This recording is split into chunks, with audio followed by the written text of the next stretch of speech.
I wonder. Am I live? Am I live? Hello. Hello to the viewers who will watch this later. Hello to me later. Hi, me. Alright, hopefully this goes a bit smoother. I am super late because I'm a massive coward. I am too scared to stream.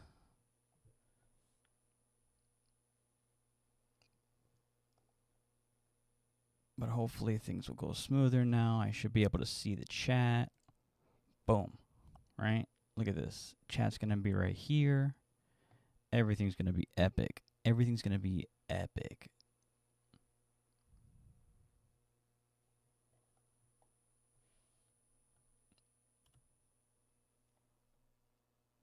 I've ever met. But yeah, we'll get into that in just a second. In just a second. Oh boy.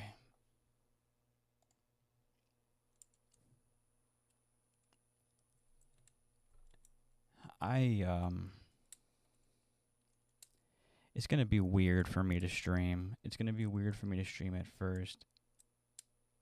You're probably thinking, what the heck's wrong with this guy? Why doesn't he just make a video? I don't know, man. It's since the last time I made a video, so much has happened in my life. And I don't know, it's like changed me. I've changed. And it's hard to like get back and make this sort of content again and just devote all of my time to it. But I ain't got no choice now.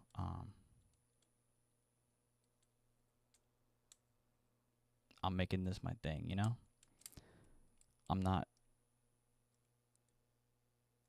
like, this is what I'm gonna do, you know? I'm gonna make videos. I'm gonna make videos about what I want. I'm gonna talk about what I want. And you can show up and listen and like it, or don't like it and not show up. So I'm gonna go ahead and watch this J Aubrey video about this demon, JD Vance. Who the hell's named JD? What's his name again? JD Vance. It just sounds like a villain name, like I don't know, like a villain you'd see in what's that movie with you know, yippee-ki-yay, motherfucker. Die Hard, you know? Like, it sounds like a Die Hard villain or something, even though I've never seen Die Hard. It just sounds like a corny 80s action hero kind of corporate baddie. Are we the baddies? Yes. Oh yeah, I was gonna look up this dude's name.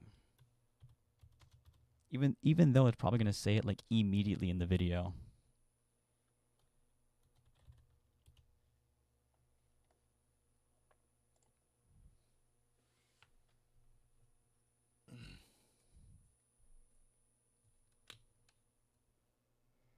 Oh, let me go move over to the desktop.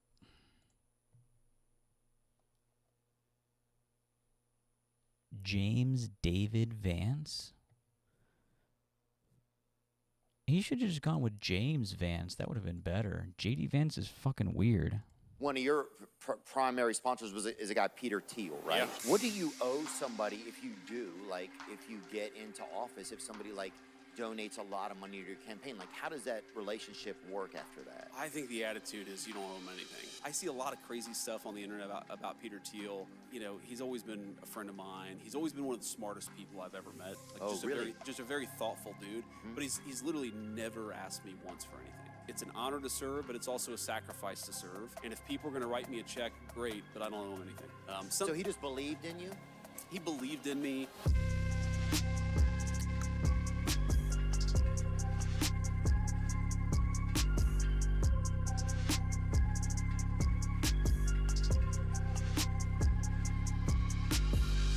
American oligarchy has reached a pretty terrifying new level.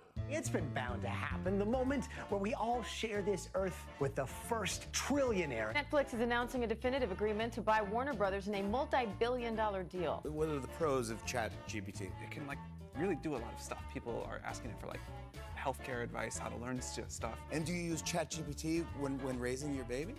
I do. I cannot imagine having gone through figuring out how to raise a newborn without ChatGPT. Clearly people did it for a long time, no problem. Okay. Yes. But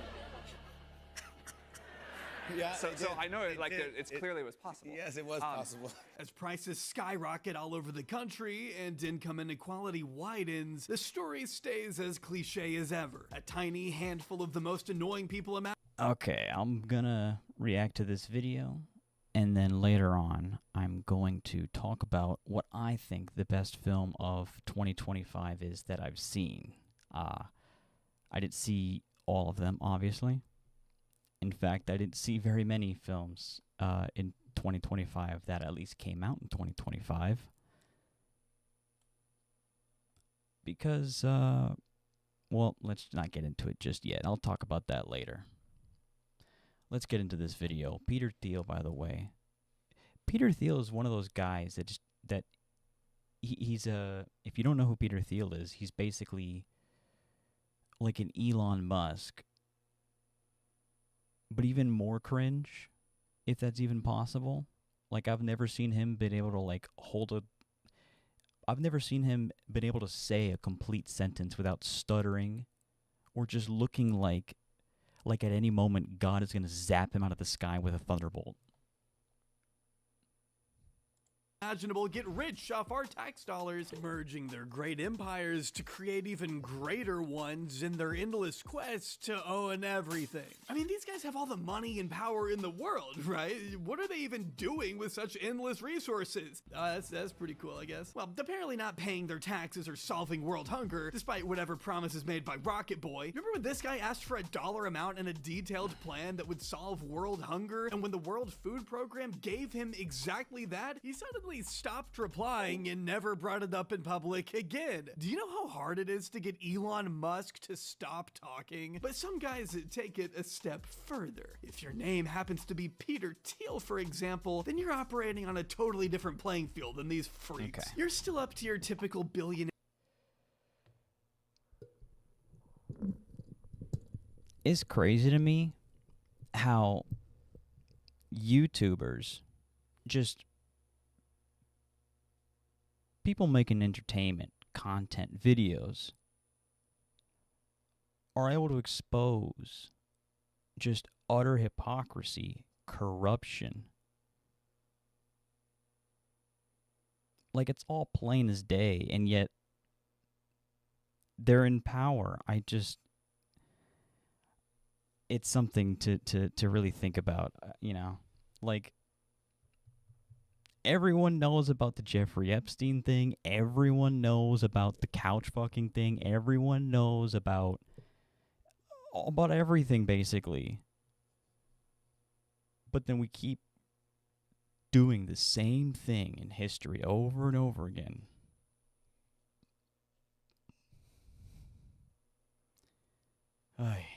We gotta wake up, man.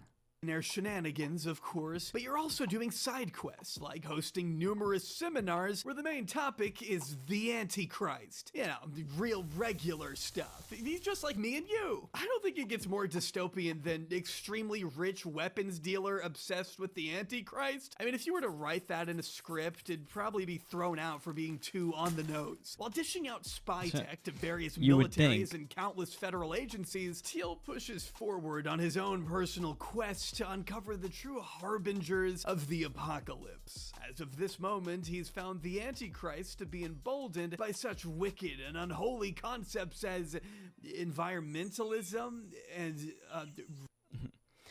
Over the past month, Thiel has hosted a series of 4 lectures on the downtown waterfront of San Francisco, philosophizing about who the Antichrist could be and warning that Armageddon is coming. Thiel, who describes himself as a smallo Orthodox Christian, believes the harbinger of the end of the world could already be in our midst, and that things such as international agencies, environmentalism, and guardrails on technology could quicken its rise. It is a remarkable discursion that reveals the preoccupations of one of the most influential people in Silicon Valley and the U.S. This is that neutral language that legacy media always loves to use, where they just they'll say something heinous, but then they'll describe it. It's kind of like when you were reading the Jeffrey Epstein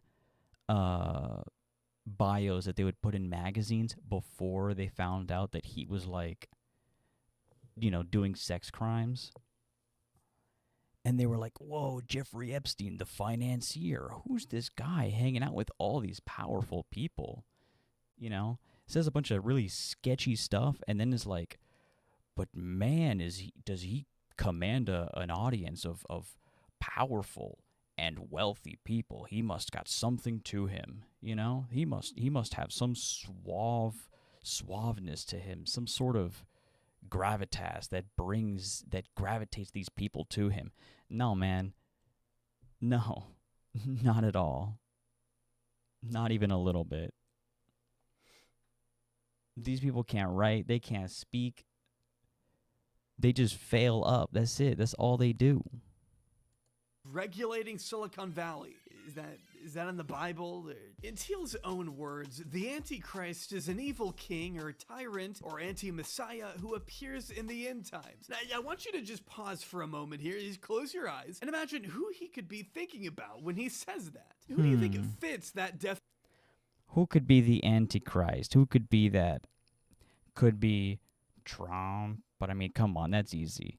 It could be Stephen Miller, could be JD Vance, could be Peter Thiel himself, could be Elon Musk, could be any freaking president, really. Reagan, I mean,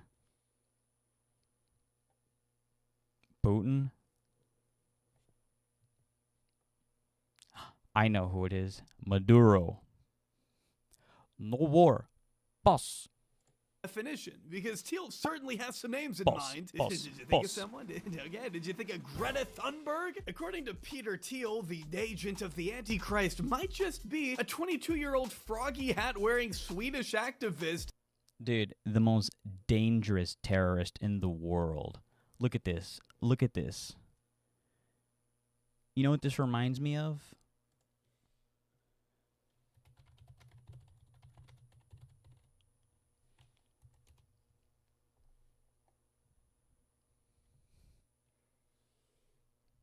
Just give my browser 20 minutes to load whatever it's trying to load.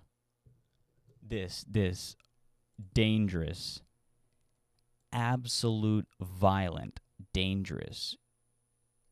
Cannot have this in our country. What is this, Gart? What is this? What is she hinting at? What does she mean by this, Who committed the unthinkable Can't crime trust her. of delivering food to starving refugees directly to a blood-soaked part of the world that Peter Thiel happens to profit from. I'm guessing that's just a coincidence. Technically, to be fair, his exact words were that Greta was a legionnaire or shadow of the Antichrist. The world that Peter Thiel happens to profit from. I'm guessing that's just a coincidence. Technically, to be fair, his During a question and answer session, Thiel was asked to respond to a quote from a fellow investor, Andreessen, a name he audibly bristled at. He said Andreessen was engaged in hyperbole and gobbledygook propaganda when it comes to the promises of AI. Where should I start? I'm tempted to be triggered in some nasty debate bro pervertry. Ad hominem. But I can't resist, so I'll do that. I don't know, this is just pure Silicon Valley gobbledygook propaganda. I wouldn't give someone who said things like that too much money to invest. Later, he returns to those legionnaires of the Antichrist. Never trust somebody who brings up the Roman legion unprovoked. if a man ever brings up the Roman, what do you call it? The Roman Empire, and he's not talking about infrastructure, okay? Like their ingenious, industrial capabilities for the time, if you're not talking about that, and you're saying shit like legionnaires, red flag. Big red flag. In late modernity, where science has become scary and apocalyptic, and the legionnaires of the Antichrist, like Eliezer Yudkowsky, Nick Bostrom, and Greta Thunberg, argue for world government to stop science? What? What do you mean stop science? This is the stupidest thing. That's like, okay. What she's saying is, hey, stop poisoning the world. Hey, stop corporations using the world as your garbage can. Stop dumping all of these nasty chemicals as you wish. No regulation. She's not saying stop science.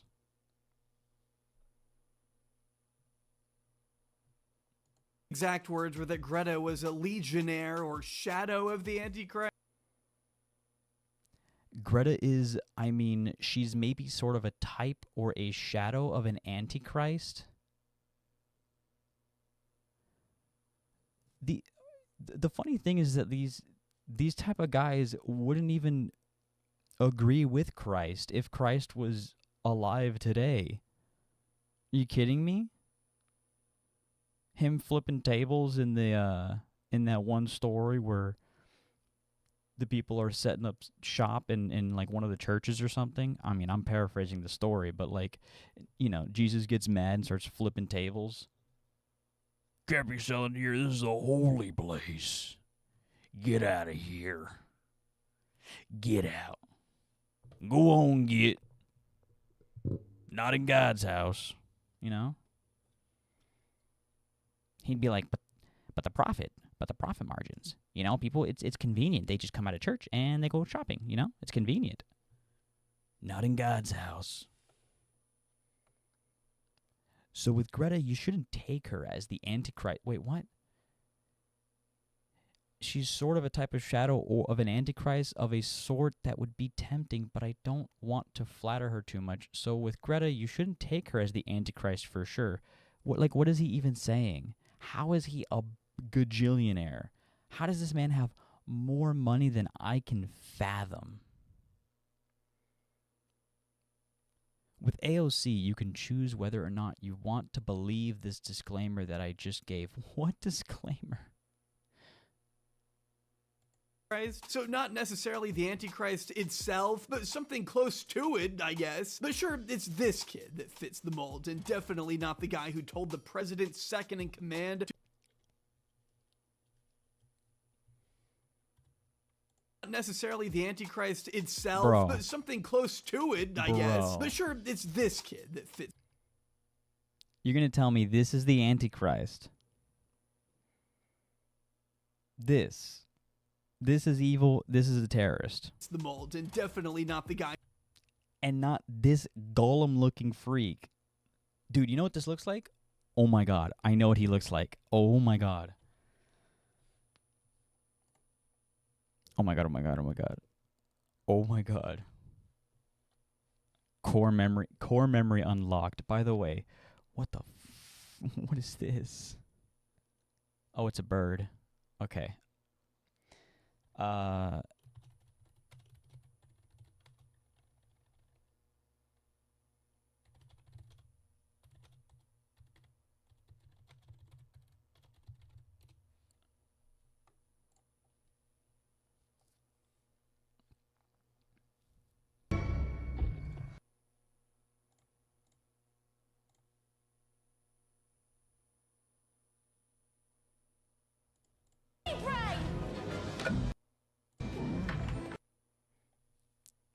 You're not going to tell me this is what he looks like? You're not going to tell me this doesn't look like Peter Thiel?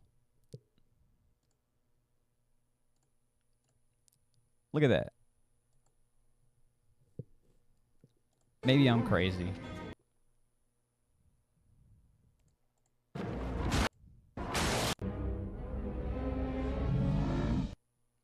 Oh, you know what?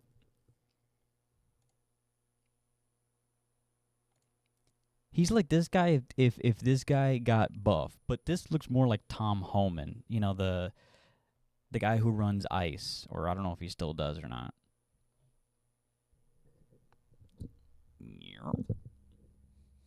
Yeah, my mic setup is so scuffed. I'm sure you can probably hear me breathing on my mic too. I hope it sounds alright. I hope I sound alright. I hope so. Who told the president's second in command to essentially ignore the words of the Pope, despite both men being supposedly Catholic. Because who knows? Maybe the Pope is the true Antichrist, right? I mean, if you ask me, Vance probably shouldn't be meeting with any Pope on account of what happened last time. In this third and final installment of our Peter Thiel saga, we'll be exploring his more vindictive side. We'll see Thiel rise from one of the lowest points of his life to solidify himself as one of the most powerful figures in American politics, ravaging entire media outlets along. Wasn't this about JD Vance?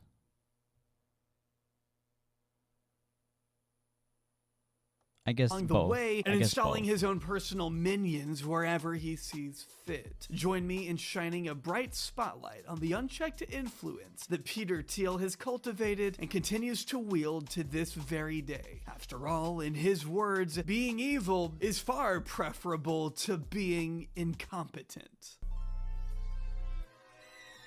But before any of that, it's sponsor time. I think you're aware of how it works around here by now. When I'm reading multiple books, holed up in my room, trying to research the Antichrist, it can be kind of hard trying to find groceries for the week. It's not really in my mind at the True. time. I'm torturing myself. And I mean, honestly, searching for ingredients and recipes sucks. I hate doing trip shopping. First to hunger code out of the early to mid 2000s. You are on top of the world. Your data analytics company has bought you a seat at the table with high-ranking government executives. You're riding high off your other main company selling to eBay for a staggering $1.5 billion, earning you personally a $60 million payday that you then sink into what will become one of the most valuable corporations of the 21st century. Meanwhile, your hedge fund is being called by SFGate one of the nation's most successful and daring hedge funds with $2.1 billion in assets. See, like, why my videos always take so long to make is, like, I can do all this stuff, I just don't know how to properly do it. You know, because I'm not, like, I never learned how to do this stuff through, like, school or nothing. I just figured out how to do everything on my own. So, like, I just make it all up in, like, Photoshop or something, and just through whatever techniques I can, I just make it happen, which usually makes it way slower, way slower. But I mean, like, I don't know, it's I don't know how to use, you know, it's what I know how to do, you know.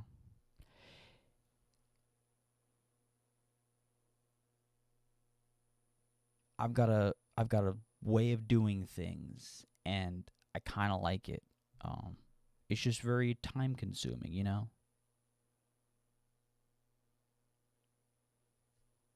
I don't do a lot of automation, you know.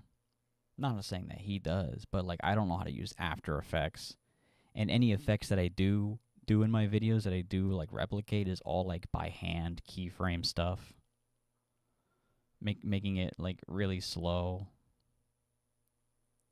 And every effect I do, I'm basically learning on the spot.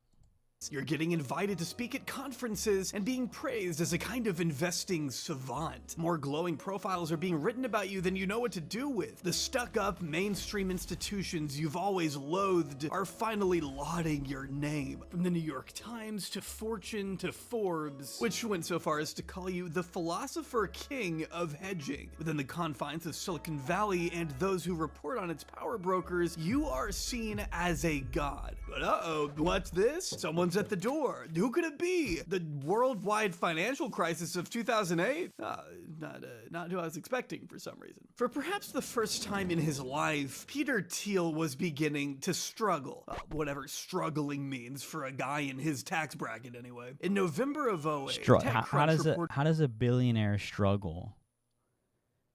Fucking demons, bro. That despite a previous return of 58% on investments that year, Thiel's bets turned sour in October, with Clarium Capital, his company, experiencing an 18% hit that 1 month alone, wiping out all gains for that year and landing Clarium in the negatives. Max Chafkin wrote in The Contrarian that the Clarium investors had received an ominous letter from Thiel himself just a few months before Lehman Brothers, a Wall Street institution that Chafkin notes had survived the Civil War, the Great Depression, and 9/11, came crashing down and triggered the crisis. Speaking in such extreme terms that almost sounded biblical, Thiel warned investors. There's so much editing going on here. It's just every scene, there's just something going on. There's something being projected into some 3D space, moving all the way around the screen. That the entire human order could unravel in a relentless escalation of violence, famine, disease, war, and death. Against this future, he wrote, it is far better to save one's immortal soul and accumulate treasures in heaven, in the eternal city of God, than it is to amass a... J Aubrey's got his own unique style, and I definitely need to figure out what the hell my style is.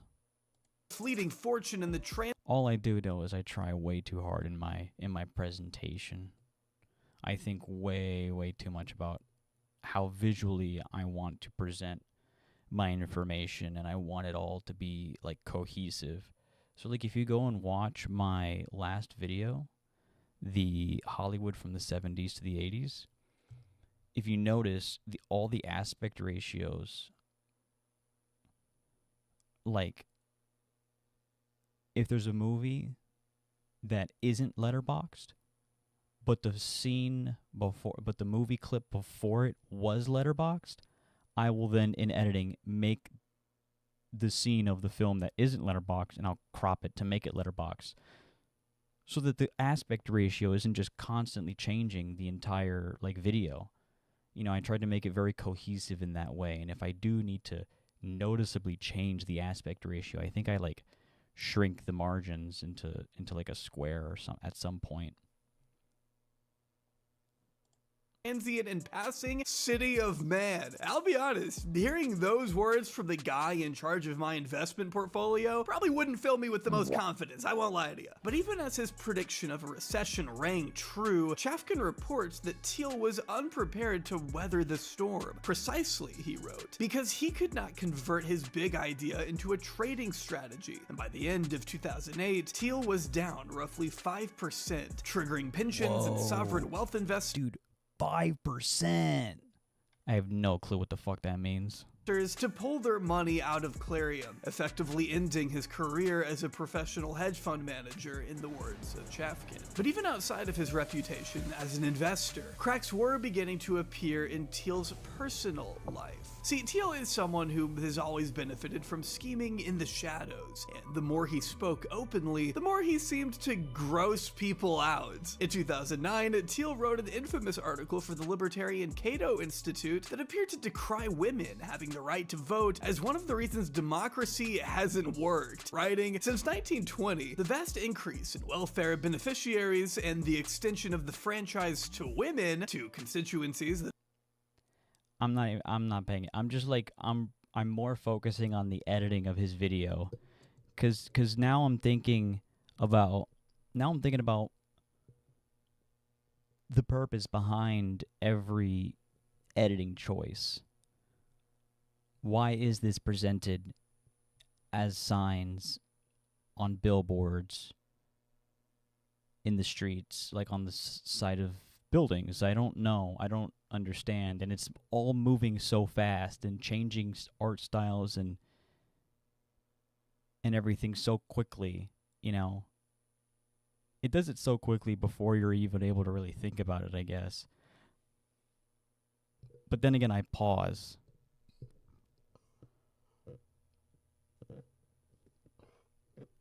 Excuse me.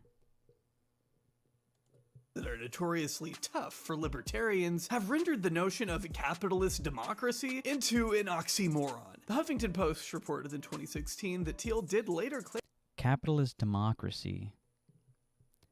How can you have a true democracy if the working class person can't go to vote because they need to attend their job and they happen to work on the voting day and they have a kid and they can't take any time off. Their parents are working. No one can take the kid. They're too tired. You know, it's too far away. They get there, it's closed, the lines are too long. You know, anything could happen. Anything could happen. And this guy, he can just, his vote's basically secured before he even has to cast it. You know? So how is it a real democracy if people can't go out to vote? clarify his statement with, "While I don't think any class of people should be disenfranchised, I have little hope that voting will make things better." The Post points out here that he didn't actually walk back his initial statement, ever. Instead, the Post said it was Thiel's hope that readers would latch onto a different part of his essay. Charged with the prospect of moving beyond politics, Thiel had pointed to 3 new technological frontiers that may one day provide us a kind of escape: outer space, cyberspace, and the most bizarre of all, seasteading. Now, if you haven't heard of seasteading ever before in your life, that's because seasteading? What the hell is that? it was a ludicrous, fringe idea conjured up by free market economist Milton Friedman's grandson, Patri Friedman. These days, you can find Patri making headlines for his bold efforts to create what the Financial Times called cities that run like a for-profit company, rather than democratic. Oh, that sounds awful. Well, okay, think about what a city is. A city is a place where you live. A city, you know, being a place where many people live, bigger than a town, right? Especially if we're thinking about like a modern city. So there's going to be lots of people living there of all different backgrounds and all different, you know, wealth classes, right? So how can you run a city to be for profit? Because eventually you're going to need to cut redundancies in order to maintain growth, you know, capital growth, that profit. Like, you're going to screw the lower class people over eventually because, you know, you're just going to be like, well, it's not worth it. It's not worth it to pay for these people, you know? You're fired. You're fired. Democratically elected officials. In Friedman's ideal vision of society, a private venture-backed company is the city operator, and its directors design the laws, and they earn revenue through some combination of rents.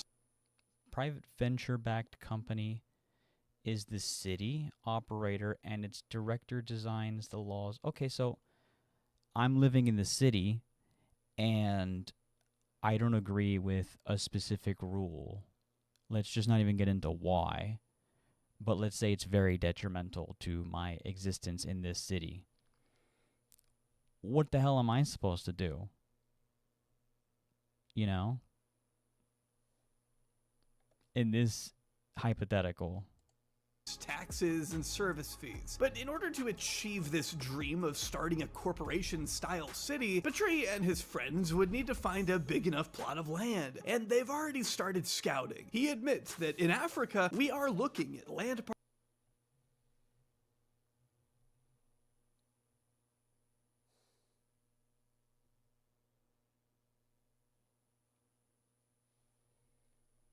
Haven't we done enough? Haven't we done enough in Africa? No, not enough. parcels large enough that there will be people living there, in which case we will offer relocation bonuses.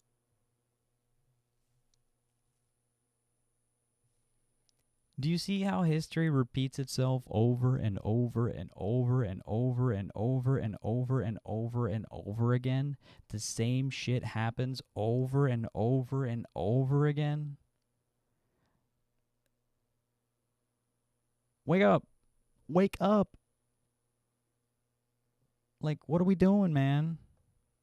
Is to pay for anybody who wants to move out of the zone. What's the matter, guys? You don't want to live in a... Where's that book I picked out?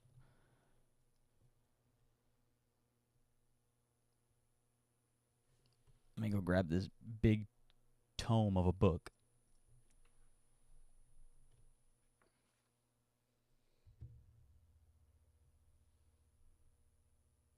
Whatever.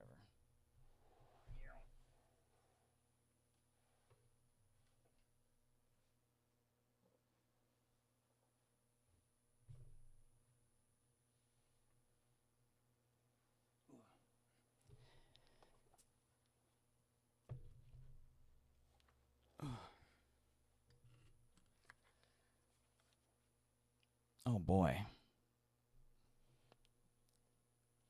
I've got this book here called The Rise and Fall of the Third Reich. Written sometime after the war, written in 59-60 by William L. Scherer. Fantastic book on basically like everything the Nazis did from Hitler's birth to their fall, the end. Like everything, all of the negotiations, every plan that they did do, didn't do, had a thought of, every speech from birth to, Hitler's birth all the way to the end of the war. Like it covers everything through the German perspective, not their moral perspective, but, telling it as if, from their point of view, right? Without moralizing it. Obviously, the whole author throughout the whole book is lambasting Hitler and the Nazis constantly, which I really like.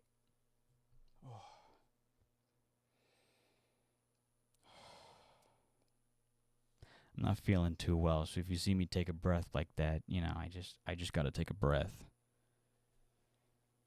I'm not used to talking this much.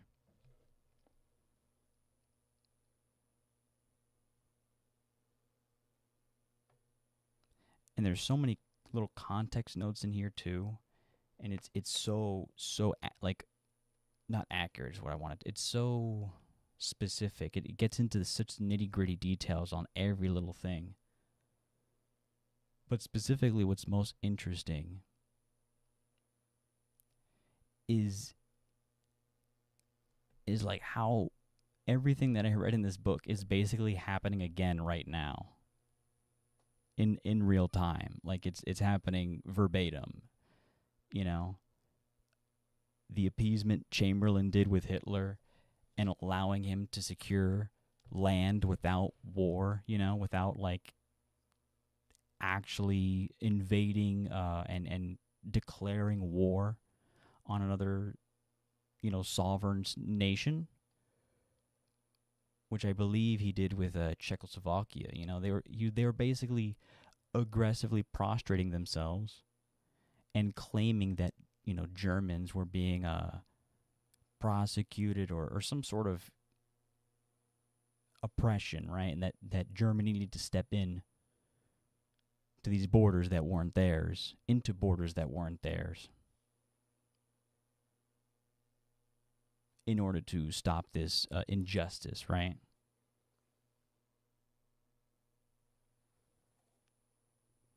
They had no other choice, And we appeased them, or not we, but, the UK, Chamberlain, the Prime Minister, he appeased them. And I've got this this speech from Hitler. Let me see where it went.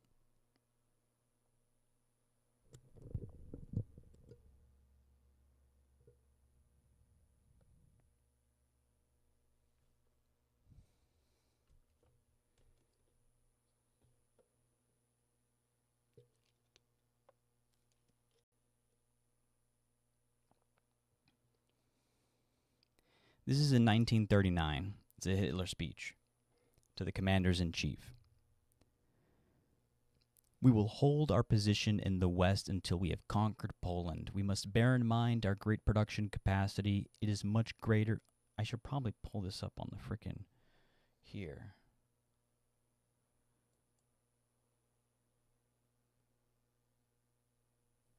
Let me see.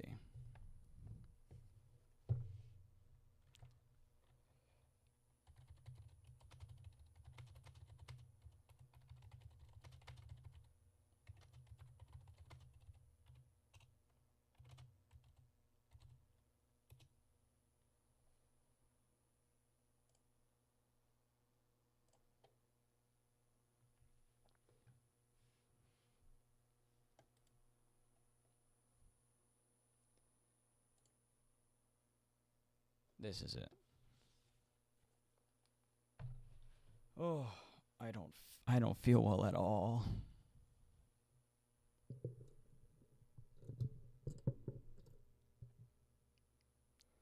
All right, let me see.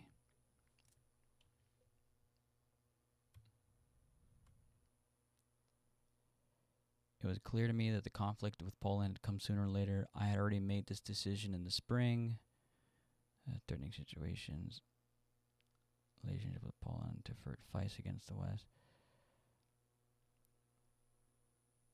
First of all, two personal factors: my own personality and that of Mussolini, Essentially, all depends on me, on my existence, because of my political talents. It was because of me. I did it. No one else. Not Joe Biden. I did it. Greatest president this country has ever seen. Furthermore, the fact that probably no one will ever again have the trust of the whole German people as I have. There will probably never again in the future be a man with more authority than I have. Ooh, but you're wrong. We've got a new one. My existence is therefore a factor of great value, but I can be eliminated at any time by a criminal or a lunatic. The second personal factor is the Deuce. Oh, the Duce. That's right. That's right. He always called him the Duce, El Duce, in this book too. Because when I read this book, I have to have the audiobook while I'm also reading it, because my ADHD makes it like almost impossible for me to consistently stay reading if I'm not hearing a voice. The Italian court is fundamentally opposed to the Duce. Above all, the court regards the expansion of the empire as an encumbrance. The Duce is a man with the strongest nerves in Italy. The third personal factor in our favor is Franco. Spain depends on Franco's personality. He guarantees blah, blah, blah. It is, we have nothing to lose. We have everything to gain because of our restrictions. Our economic situation is such that we can only hold out for a few more years. Goering can confirm this. What was the thing I was reading earlier?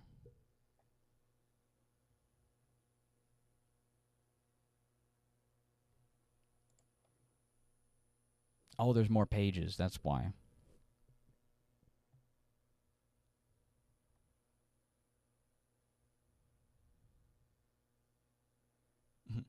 The English Empire did not emerge stronger from the last war. This is World War I. Nothing was achieved from the maritime point of view.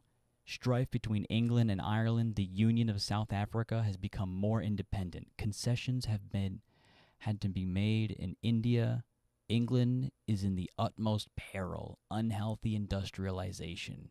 A British statesman can only view the future with concern. So he's like, to all of his other military leaders, he's basically like, calling the English, the English out, like, they ain't shit.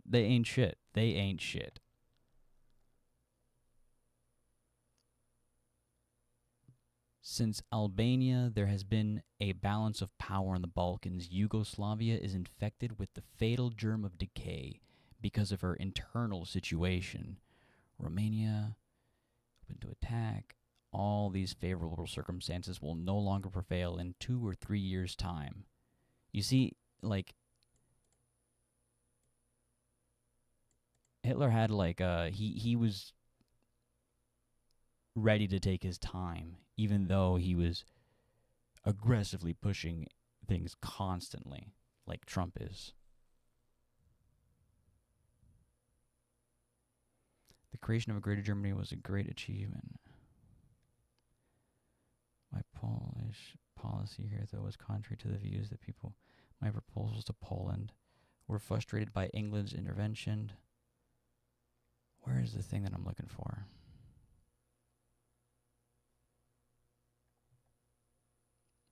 In this whole article, he's talking about, in this speech, he's talking about how none of the Western powers are really opposing him, you know, making much of a threat, when he's being very, very aggressive at this point.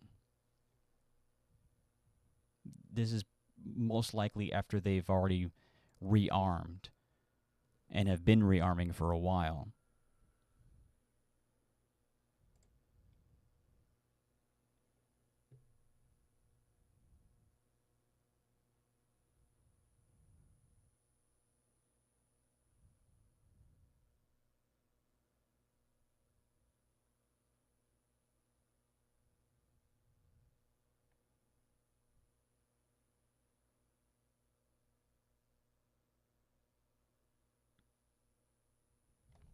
Let me just look up appeasement before I just, like, stay here on this one thing for forever. Can't spell.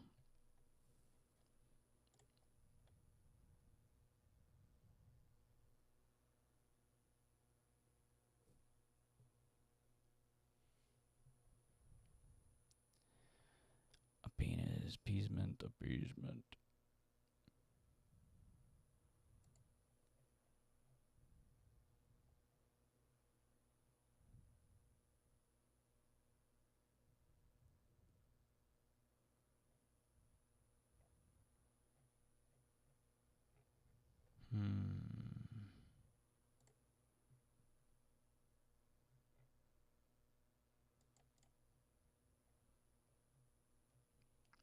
France, Britain.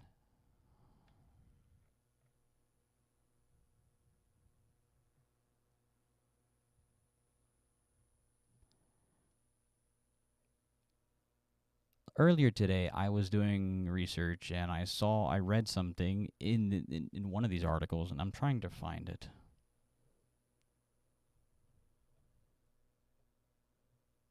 Maybe it's...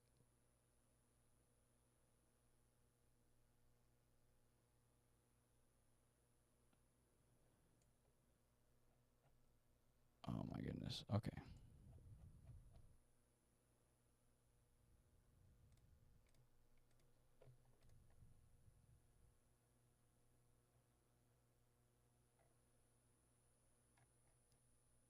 I'm getting so mad. I'm getting so mad.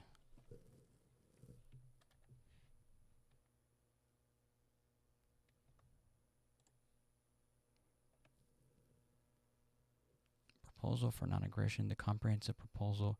I want to find the part where he says they aren't shit, bro. Like, where does he say that? The following special reasons confirm. I just hate reading Hitler's words so much. Little has been done on the land. England will be able to send at most 3 divisions to the continent. Little has been done for the Air Force, but it is only a beginning. Anti-aircraft defense is in its initial stages. At the moment, England has only 150 aircraft guns. The following is typical of England. Poland wanted a loan from England for her rearmament. Sounds like Ukraine. England, however, only granted credits in order to make sure that Poland buys in England, although England cannot make deliveries. This suggests that England does not really want to support Poland. France is short of men. The artillery is obsolete. He's basically, you know, doing a nut check for every other major power. And he's like, who's going to stop us?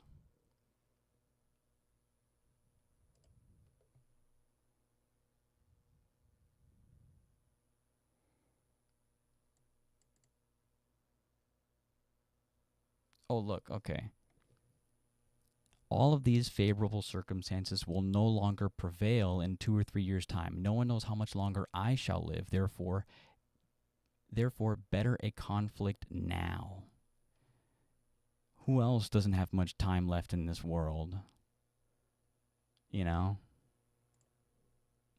The creation of a greater Germany was a great achievement politically, but militarily it was doubtful, since it was achieved by bluff on one part of the political leaders. It is necessary to so a lot of bluffing. It is necessary to test the military machine, if at all possible, not in a general reckoning, but by the accomplishment of individual tasks. Permanent state of tension is tolerable. Look.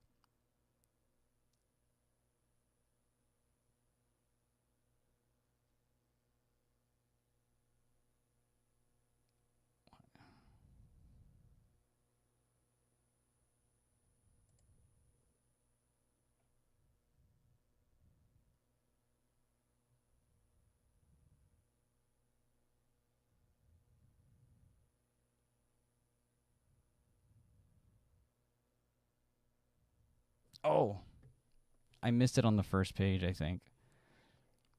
I missed it on the first page. Oh, I missed it on the first page. This is what I wanted to read. It is easy for us to make decisions. We have nothing to lose. We have everything to gain.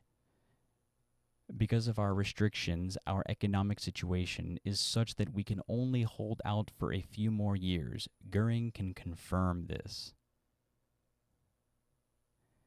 We have no other choice. We must act. It's like, when they just go, oh no, the numbers say, I've got numbers that would say different. I've got numbers that would say that the criminals are coming in and doing all the crime. But sir, the reports say that, no, I've got different numbers, real numbers. We have no other choice. We must act. Our opponents will be risking a great deal and can gain only a little.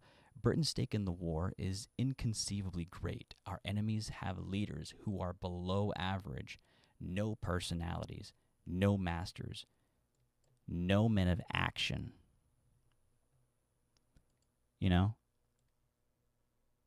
Kind of like today, kind of like our leaders in power. The Democrats, Keir Starmer, I don't know, just any liberal party that's just like, well, what Donald Trump is doing is wrong because he didn't ask for permission. If he would have asked for permission first, then it would have been fine. He needs to ask Congress first if he can go do war crimes in another country. Then it's fine. Besides the personal factors, the political situation is favorable for us. Yeah, that's what I wanted to... No men of action. That's what I wanted to read. How did we get here? But a technocratic corporate oligarchy state? All right, then pack your shit and get the fuck out, I guess. When the author of this piece asked Friedman about fears that this could bring about techno-fascism, Friedman bluntly replied, I mean, we are funding companies that will operate non-democratic cities, and if you're not into that, you shouldn't move there. Awesome, man. What about the people that are there? Anyway, that's how the project is looking currently. But this same Financial Times piece also makes sure to note where Friedman's scheme received its first bit of funding, in the form of a $500,000 donation in 2008. Back then, Friedman had set up what he called the Seasteading Institute, which sought to establish such autonomous cities as floating societies atop platforms in international waters. Where you don't have to concern yourself with pesky international laws and whatnot, giving the residents, in the words of Max Chafkin, the freedom to experiment with illicit substances and enjoy any other pleasure currently denied by the world's 200-odd countries. Friedman teamed up with some other like-minded maniacs, libertarians, to write a paper weighing the pros and cons of incinerating human feces on the islands, the possibility of using expensive Chinese-made cruise... What if we burned the poop? Why are you thinking about the poop, man? Use missiles to defend against attacks from hostile naval fleets. And of course, what it would be like to create. Okay, I've been on this ride.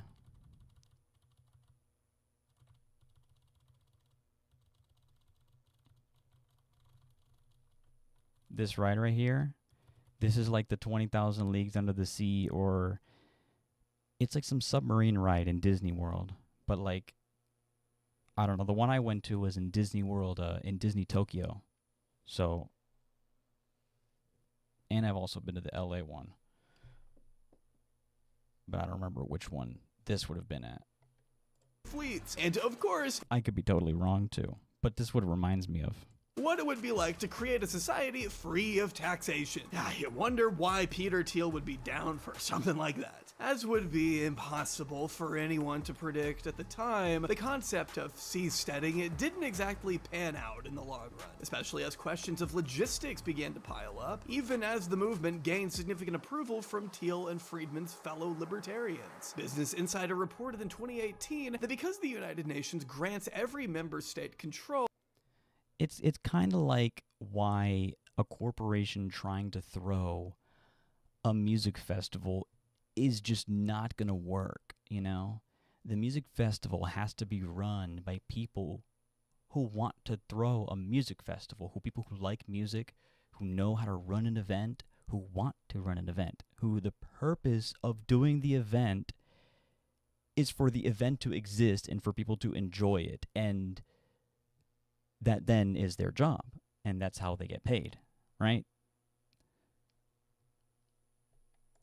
from its shoreline up to 200 miles out to sea, these new floating societies would need to be constructed pretty far out into the ocean, further isolating them from other nations and raising the cost of operations significantly, not to mention the headache of moving a large number of people.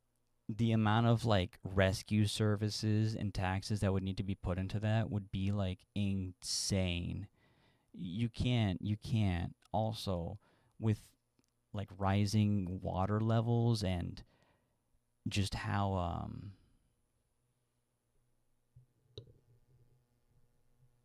sketchy. What was I going to say? Like how volatile the weather can be in the ocean. I mean, like if you've ever seen those like those boats that cross the ocean, and once they get into like, I don't know, like the middle of the ocean, you know, and if you've ever seen those videos where it's like raining, pouring, it's dark, and the boat's just going, it's so cool, but so scary. I mean, it's cool when you're watching a video, not cool when you're probably on that ship. All the way out there. The Institute... Now just imagine it's your home, and you just see a big-ass wave. Itself determined it would need at least $225 million just to build the seastead, and then they would need another $8 million a year to keep it functioning, which it wasn't looking the most promising against a crowdfunding effort that had only... 8 a year to keep it functioning? Ain't no fucking way. Ain't no fucking way. Raised about 27 grand by 2013. Oh. Within the next few years, seasteading was considered a joke. Because, okay, this is how you know it's a scam. Because if it was a real thing, these are gajillionaires. These guys run the country. These guys they've got their hands everywhere. They know all the people who run all the major corporations. You're going to tell me they can't get that funded like that on a GoFundMe or whatever, on a fundraiser? You're going to tell me they can't dump millions and billions of dollars? They're billionaires. They can't get 4 billionaire investors to dump money into this project if they really cared about it? It's a scam. It's a scam. It's a scam to make people who are millionaires or, you know, in the 100,000 bracket, right? Upper class. They get shown this project and they're like, well, the billionaires are they must have somebody, you know, they must have investors too. Let me get in on this. But it's just a scam to make you think that you can be like them too, that you can be a part of this cool club. It's bullshit. by the majority of civil society. Even Teal himself wound up admitting in an interview that engineering floating libertarian utopias out in the middle of the ocean was not quite feasible. But such a real... It's like a cool thing that you think about when you and your buddy are like smoking after driving home from watching Cabin in the Woods or something, you know? You're like, dude, what if we had like fucking houses in the ocean, man? And it was like SpongeBob, where they had like the sandy cheeks, like, you know, kind of glass bowl dome over it. Realization only popped into his mind, I guess, after he burned millions of dollars on the hopeless venture and was mocked relentlessly for having any hope in it whatsoever. While this ridicule came from a number of sources, there was one in particular that Teal had a personal and visceral hatred of.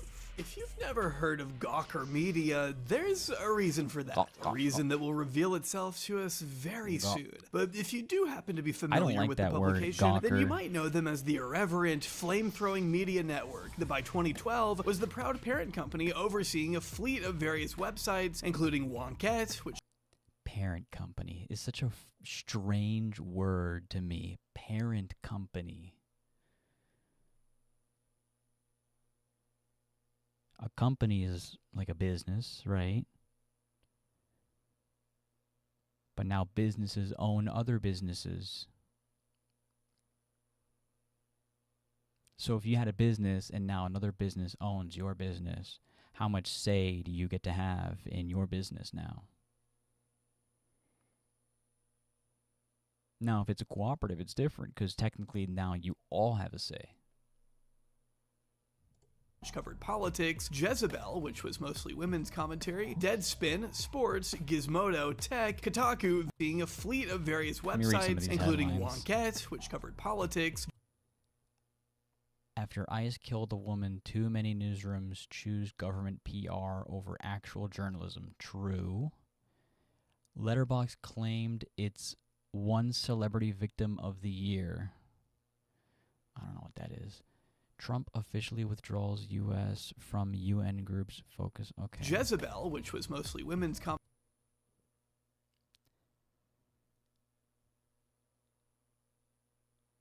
prediction: the 3 next NBA blockbusters after Trae Young trade. Commentary, Deadspin, sports, Gizmodo. Website pays the lottery every second. Puts the... What? Tech, Kotaku, video games, Flesh... Viral Zelda movie trailer show. Oh, God.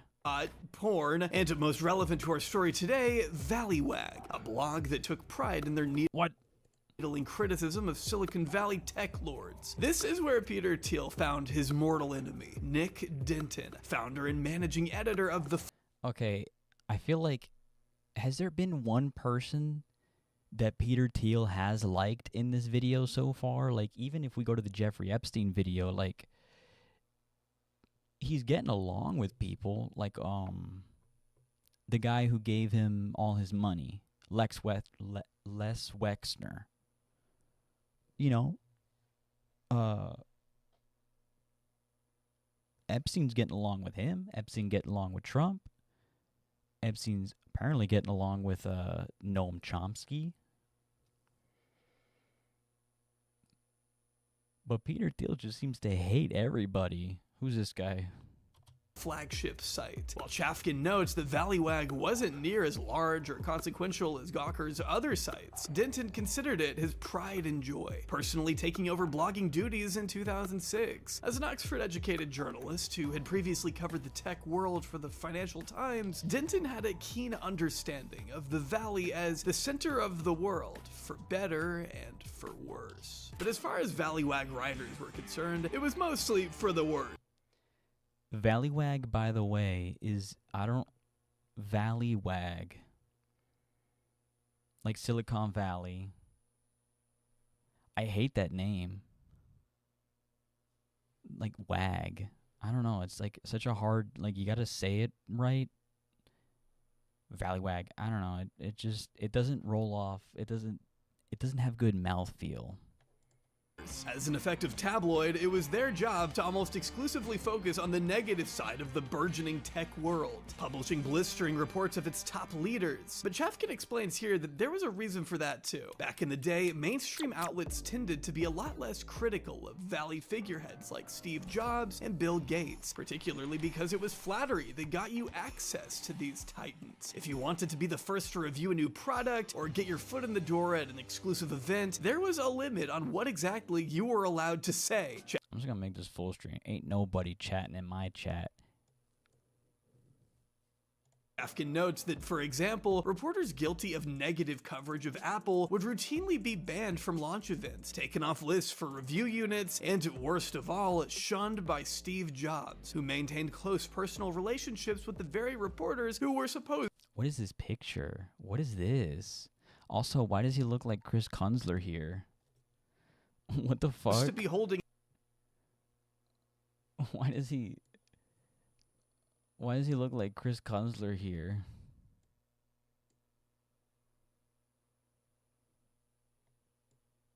I don't know. Maybe I'm tripping. No. His company accountable to investors and the public. Denton aimed to flip this dynamic on its head, taking Valleywag in the complete opposite direction, its writers being utterly unafraid of backlash, sometimes to the point of recklessness. In the years they were operational, Valleywag happily aired out the personal affairs of powerful figures like Google's Larry Page and Eric Schmidt. They'd leak private correspondence, highlight stories of sex and hypocrisy, and readily go where other publications wouldn't dare. This mentality is what led Gawker to break the story of Toronto Mayor Rob Ford's crack addiction, to reignite rumors of Bill Cosby's sexual assaults, and it published the first anonymous claims against Kevin Spacey and Louis C.K. In their mind, as long as something was true, it was fair game. But it was also this move fast and break things approach that led to some other, more heinous stories being published during these years as well, which included leaked nude photos of celebrities and the publishing of sex tapes against the subject. Was that the fappening? Which is pretty heinous, inexcusable shit. I'm not here to defend the integrity or lack thereof that Gawker possessed. Even Nick Denton himself agreed with NBC's assessment of Gawker as snarky, sexual, shameless. I really like this effect. Whatever this is, like almost like a there's a window in there. And mean. But it is important to understand that these latter reasons I just gave weren't. Dude, he's so scary looking. He's so freakish looking. It's like, it's almost like a Marvel movie where, like, you know, the main villain dies and then gets possessed by, like, the next villain in the sequel film, but which hasn't come out yet. And so he's, like, controlling this body he doesn't fit in and doesn't know how to act human. And I don't know, it's just weird, you know?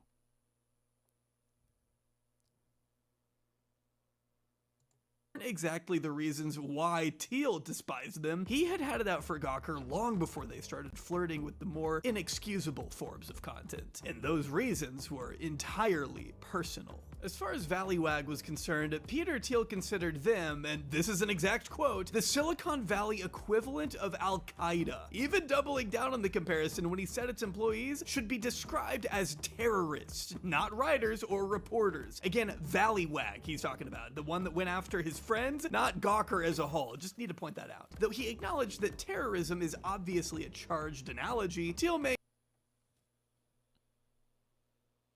Why are you giving the game away? Why are you saying it out loud? Why are you saying the quiet part out loud? They always do that. They always do that. Every single one of these dipshits says the quiet part out loud, and then everyone just covers their ears and go, that's doesn't sound too good. Again, Valleywag he's talking about, the one that went after his friends, not Gawker as a whole. Just need to point that out. Though he acknowledged that terrorism is obvious.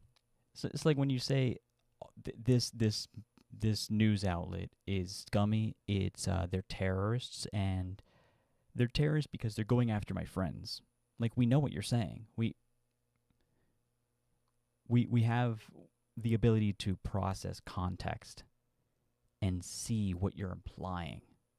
You know, see what your goal is. You know, one must ask the question, why? Why are you calling out the fact that they're going after your friends, you know? Seems like you care more about your friends than you do the rule of law. A charged analogy, Teal maintained that it's like terrorism in that you're trying to be gratuitously meaner and more sensational than the next. Hold on a second. What? Person, like a terrorist who is trying to stand out and shock people.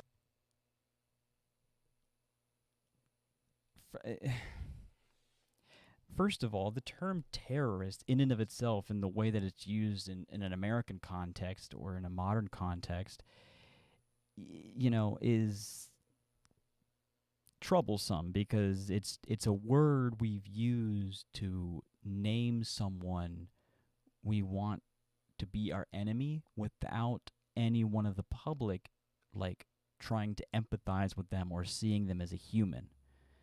They're a terrorist. What are you doing? It's the evolution of the word barbarian. You know, it is the evolution of the Mongol. I can't even say it. I don't know if it's like a slur now. You know, Mongolico. I don't know if I just said a Spanish slur either, but you know, I live in Florida and I hear that all the time.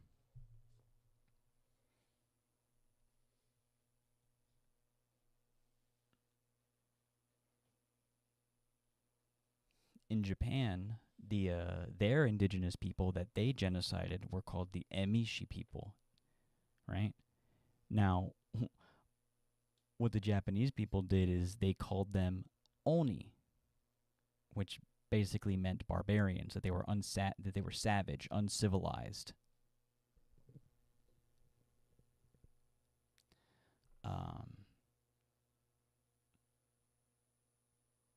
The Emishi people had they usually had a tan skin, more tan than the Yamato people, what we know as, you know, the Japanese people, the white-skinned Japanese people. And so that translates through time as they dehumanize them and turn them into these fictional monsters, right? The Oni, then they have horns now with red skin, you know? It's just an effort to dehumanize them and make it justifiable to cull these people, to kill them, to eradicate them, to paint them as, you know, just plain evil, like the Nazis in Indiana Jones, you know, the stormtroopers in Star Wars.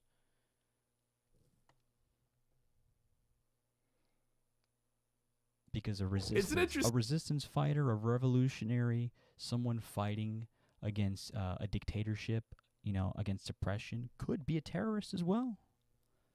You know, like in Algeria, in you know, the Palestinian resistance, any resistance really could be classified by the government in power as terrorists.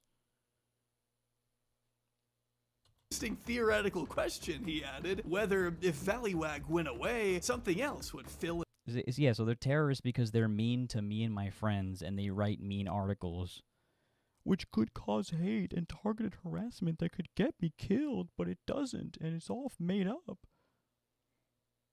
I hate when they say this. I hate that. To replace it. But why would Teal be asking a question like that? Sure, he didn't enjoy their lambasting of his politics and seasteading, but there was also something more personal bubbling beneath the surface for Teal. And to understand that something, we need to go back to the source, published almost 20 years ago. Peter Teal is totally gay, people. Go back to the beginning.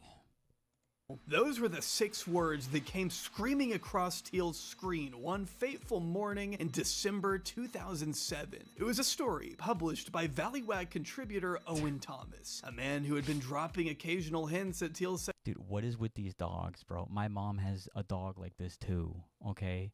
they're the most rat-like dogs ever. What is it? Even when she gets groomed and her hair smells nice, within like a few days, it just becomes like this stringy, brittle. They get this black stuff all around their eyes, and they just look like walking carcasses or like walking rags. And they're the most annoying dogs, but you know, I'm probably talking from my own personal history. 'Cause my mom's dog is fucking annoying. Sexuality in previous pieces, but decided on this day to come out and finally say outright what he had been implying all along. It was a brief article, and Chafkin notes that it had been Denton's idea to publish. Denton and Thomas, both fellow gay men, were personally of the mind that the closet Shipping, you can't be shipping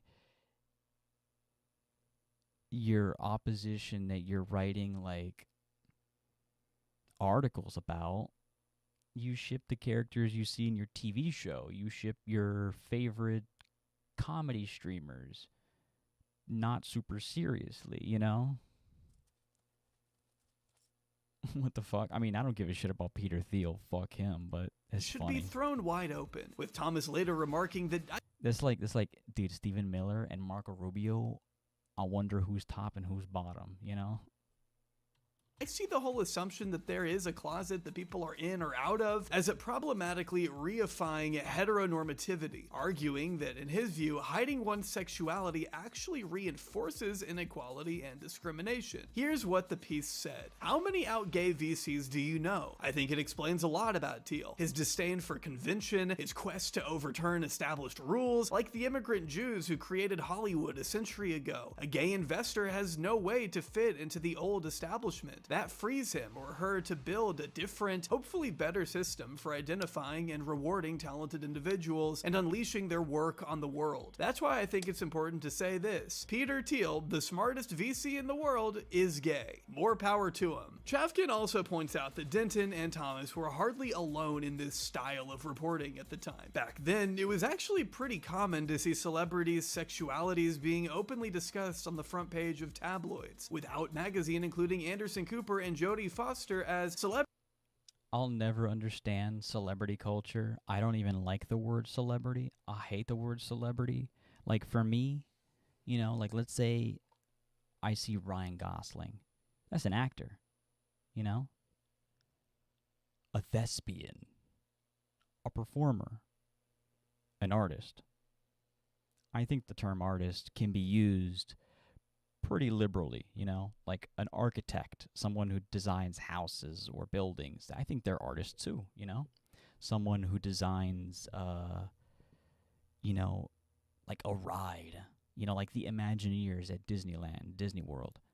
I think they're artists too. Not very good ones anymore, but, you know, it's just my opinion.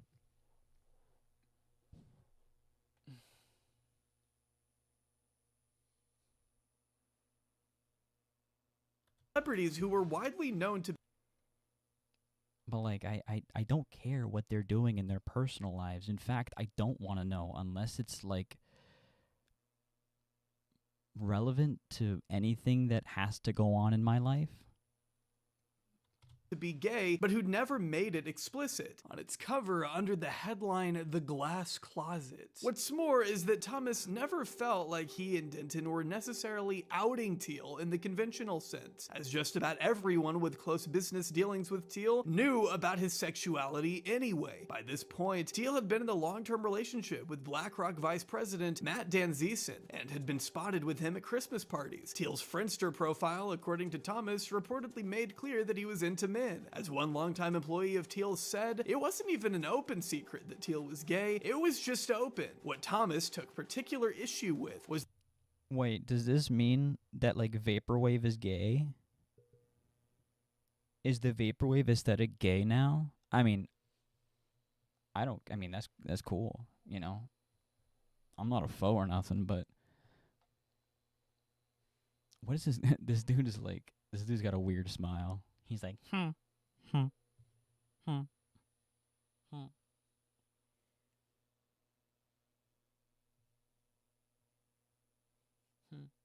I don't know, he's like leaning forward a bit. Maybe he's slouching. I don't know. The way people treated Teal. Excellent commentary. Beautiful analysis. As if he were straight. As he saw it, Teal was not in the closet, but his peers had effectively chosen to closet him anyway, telling Max Chafkin, "It's a strangely conservative industry. Let's just talk about that." The piece only generated about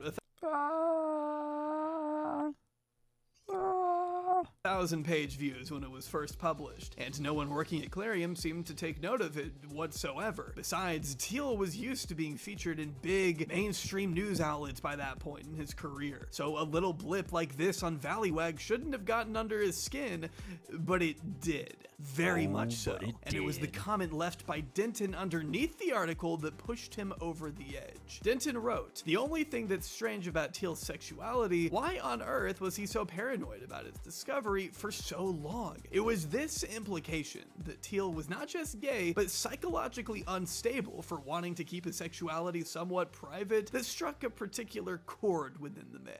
Though he didn't show it right then, Gawker would learn of the formidable enemy it had made. But all of that was to come later. For right now, Teal was to bide his time."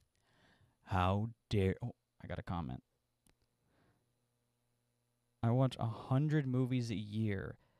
The hands down best movie to me of 2025 was One Battle After Another. It's a good movie. It's in terms of its technical aspects, I really I think it's really problematic. I think it's really a weird film, and I don't get it, and I don't understand. Like, I get that it's about power, you know, and power dynamics, how information, strength, you know, weapons, I guess, dictate in the moment who has the upper hand. But for me, it's like, why should I care about any of the characters if everyone's kind of like an asshole and not really worth my empathy or investment? Like, I don't really feel like I got to a good reason to care about any of the characters. But it was entertaining, definitely, and I was with it the whole way. If you saw anything better, let me know, please. I'll watch it. Let me check my letterbox, because, like, I have the worst, like, recall. I can't remember anything. That's why I take so many notes.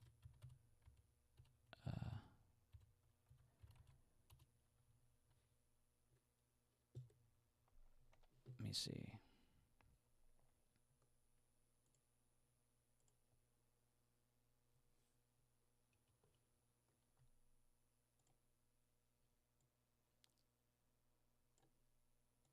Oh no.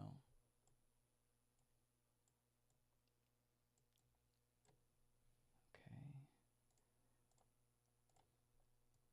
Here's my chat.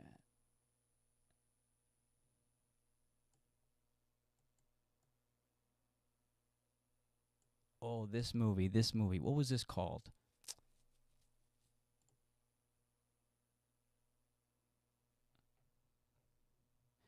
I didn't even see this either. I didn't see a lot of stuff. Highest rated film. Let's go through this. I didn't read that much into it. I just thought it was a good movie with... Oh, yeah, totally. Like, in terms of it being a movie, it lands. Like, it's exciting. It's shot well. I think the music's pretty good. You know, it's a PTA film. It's Paul Thomas Anderson, you know? But it being Paul Thomas Anderson, I was kind of expecting more.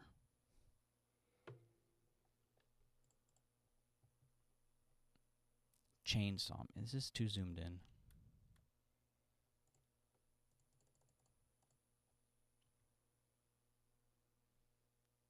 I saw this movie. It's pretty good, but it's like a chapter in a story, basically.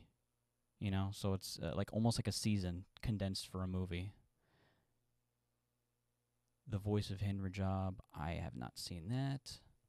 Marty Supreme, I just saw. Did this come out last year? I guess it did. Oh, it came out at the very end of last year.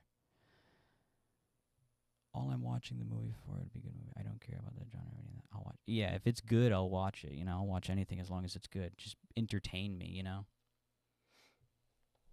Marty Supreme had kind of the similar issue I had with One Battle After Another. I have this thing where if there's no character that's redeemable in any way, you know, that I can't get invested in them, even if they're an evil person, someone we should not like a Christian Bale,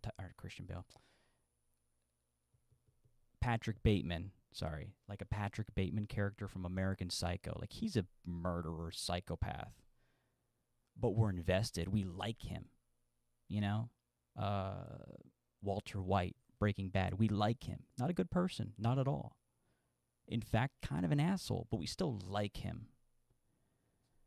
I don't like Marty in this film, played by Timothée Chalamet. I don't like him. I don't like him as a person. I don't like anyone as a person in this film based off of their actions that they do, you know? Like, I'm just like, oh, why would you do that? No, that's such a bad idea. Not in terms of the writing, but just like in the setting of what's going on. Especially in One Battle After Another. I was not expecting it to take that turn where the military group, they invade that camp. They get all the migrants. They're trying to save the migrants, and the mother character goes and has sex with with Sean Penn's character, and it was just so strange and so out of nowhere. But Sean Penn's character was just so uniquely gross that he was my favorite part of the movie.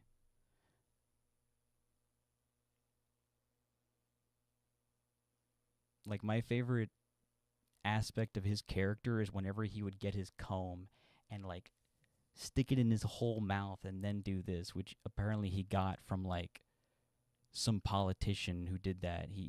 I saw, like, this prop guy do a video where he basically, I'm going to find it.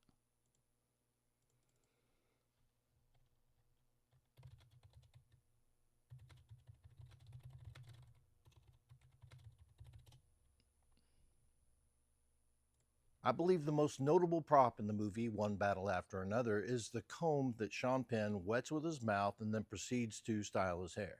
It induced a visceral reaction in me. It grossed me out. It seemed like a really odd thing to do. Like, he sucks that comb. He sticks it in there. He gets his tongue through all the little grooves, like, you know, he just like, And I wondered, how did he come up with that? Then I found this clip of Paul Wolfowitz in the documentary Fahrenheit 9/11. As you can see, Sean Penn matches the man's mouth movements meticulously. Rumor has it that's so gross. No, yeah, he killed it. He killed it. And Benicio del Toro, he was really good in it too, as the sensei, as the martial arts school trainer. But I just wanted there to be more to all of these characters. Why are they engaging in militant action? You know, why are they doing any of these things? What's in it for them? You know, I wanted more reasoning. Like, what is this fight for you? What does it mean to you? You know, you say there's so many strange points in the movie, like the bank heist scene where Jungle Pussy, which is her name, gets up on she gets up on top of on the desk, and she's like, this is what power looks like. Kind of hitting the nail on the head there, you know. They were fed up with the system. I think it helps that I've known people like that IRL. Yeah, the thing is that it was just so much that it scratched the surface of that. It used revolutionary militancy as like a backdrop, a setting. You know, it's not really about why they're fighting. It is just the fight and the spectacle and the kind of ride, you know.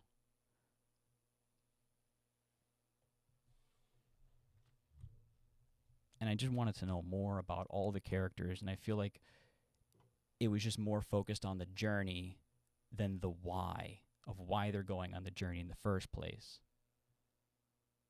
Which is fine, you know. But,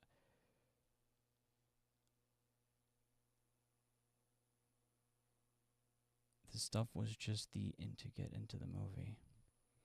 I really agree with a lot of the things FD Signifier has to say on the film.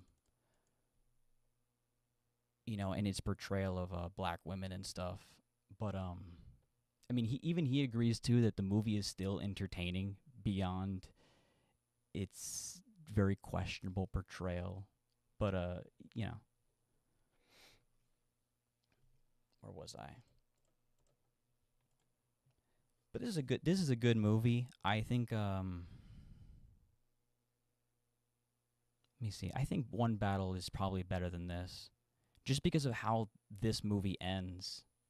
And I'm not gonna spoil it because, you know, I don't wanna spoil a movie no one's seen yet.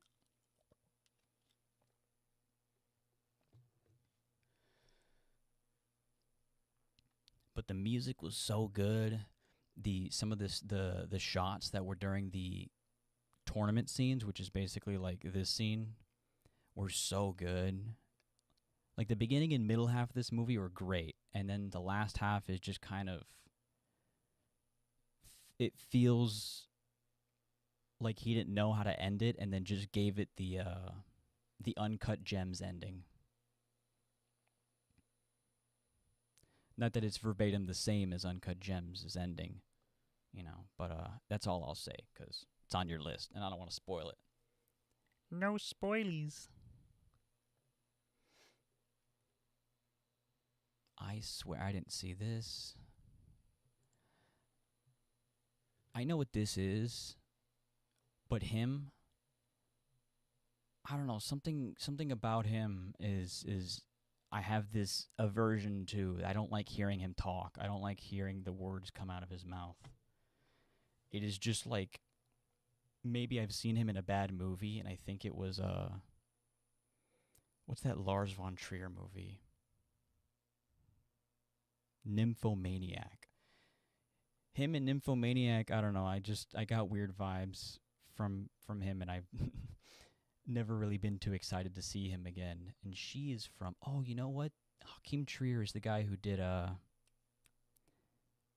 The Worst Person in the World, which is what she's from. Which Sinners. I haven't seen Sinners.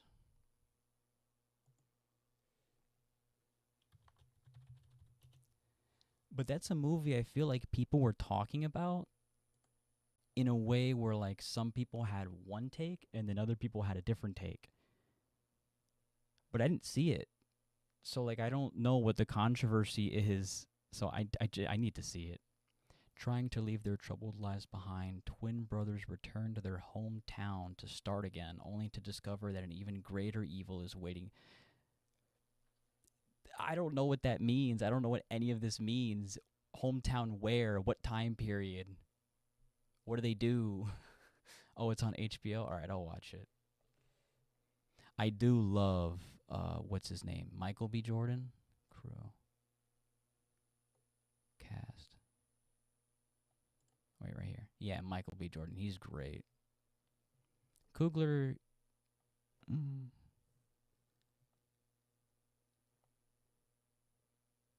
He's like the Black Panther director. Okay. Hamnet, I'm not watching that. If you go to the reviews for this, it basically is just like, this is the saddest movie ever. This will give you depression. So what am I? I'm not gonna watch that. You know, I don't need to be giving myself depression. There are no sunsets in this film. There is no sunset on grief. Only expansion and sunrises when the time comes. This is so painstakingly a story about motherhood and life. What is grief if not love preserving? I'm sure it's great. It's just like, every movie Paul Mescal is in is you know, yeah, it's like from what I've heard, it's meant to be real sad. One of my favorite movies is After Sun. One of my favorite movies of all time is After Sun. And to me, that movie is so, so, so heartbreaking. So I'm kind of like, I got a little PTSD from that whenever I see Paul Mescal. I mean, she's crying in the post. She's crying right here.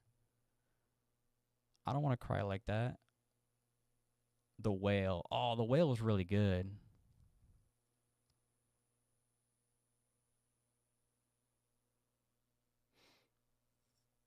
The one movie I wish I didn't see was Queer. Not because it's a bad movie. It's a phenomenal film. Might be my favorite of last year, maybe. Or that might be Civil War.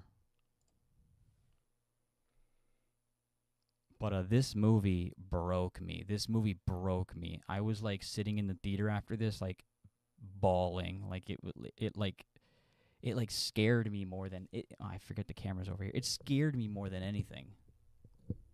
You know, him sitting alone in his I don't want to describe the ending if you haven't seen it.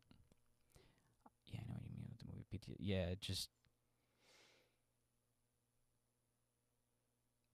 But Luca Guadagnino is one of my favorite directors right now.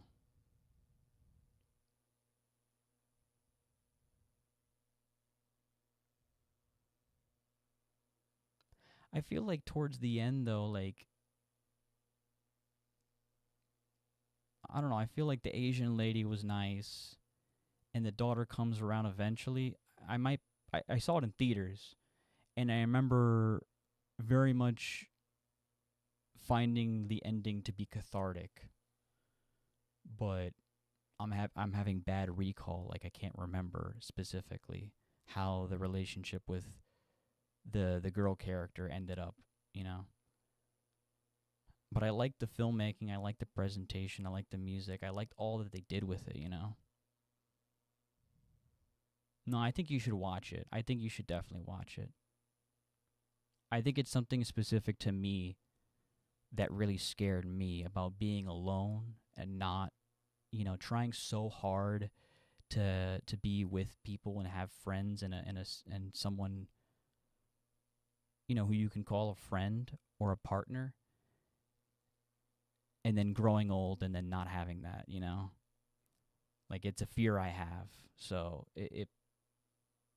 but this movie's is about more than just that. So I definitely think you should watch it. It's also pretty, like, fun too. Not fun in the sense that it's challenging. It's a challenging movie to watch. It does interesting things. The characters are very unique and eclectic. They're weird, especially what's his name? Daniel Craig's character. He was so incredible in this movie. So incredible. I've never seen him transform like that into another person. You know, one of the things one of the big issues I have with Timothée Chalamet is I can't see him as anything but Timothée Chalamet. I just see that jaw of his and the way he says everything, like his cadence, the way he talks, it just sounds the same. For an actor like George Clooney, that works. An actor like Harrison Ford, that works. For him, maybe because he's a little too young, you know? There's a great movie called A Single Man starring Colin Firth. If you have not seen that. A Single Man.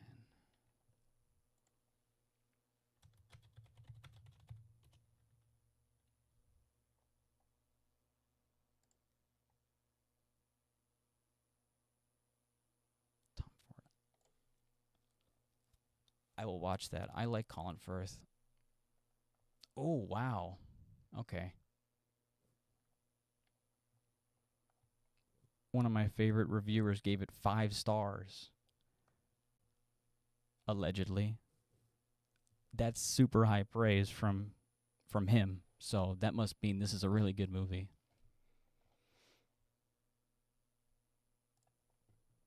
But yeah, this was fantastic, and I would recommend this director so much. Bones and all, fantastic. Suspiria, fantastic. Call Me by Your Name, everyone knows about that one. Although, honestly, not his best compared to the other ones that I've seen, but still a good movie. Challengers, oh, so good.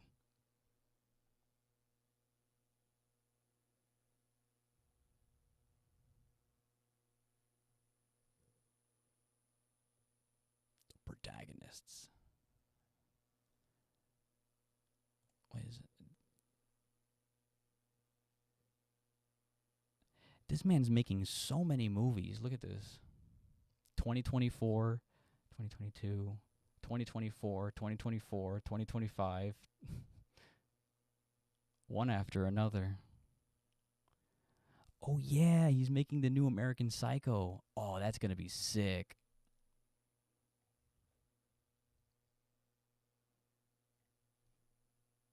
What's this?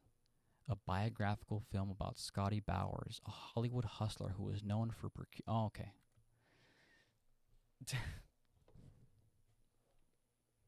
I'll click on any link.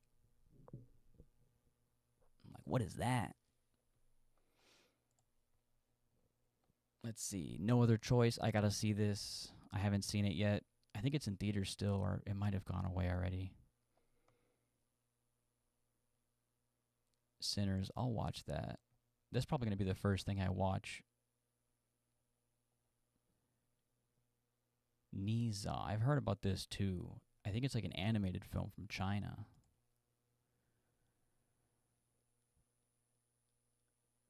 Yeah. I don't know.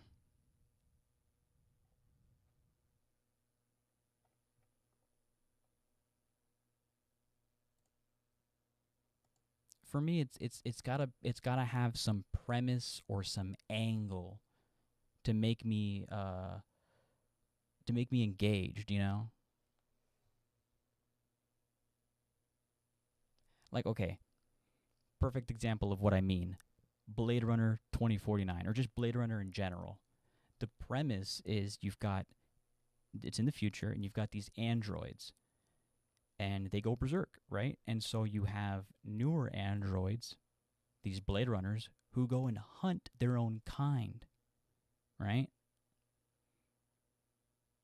Now, the beginning tells you that it's because they've gone rogue, they've gone violent or whatever. But when you find out later in the film, in the Harrison Ford one, the first one, you know, is they're trying to gain independence, they're trying to gain sentience, they're trying to gain, you know, be free of the control of humans, right? And basically, Deckard is like an agent of the enemy, of the corporation, to make that not able to happen, basically, to stop that, you know? Like, he is the bad guy until he figures it out, you know? Like, that premise in and of itself, you know, is so interesting to me before even the movie starts that I want to watch it, you know?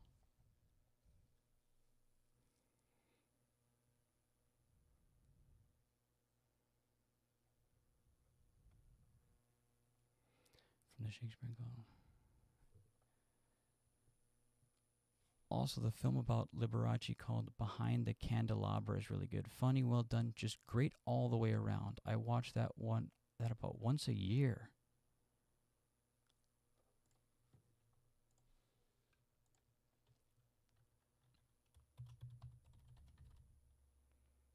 Oh, wait. Called Behind.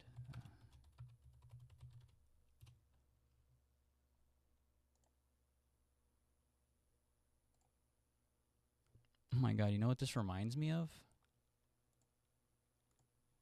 What's that movie? Logan, Wolverine, what's his name?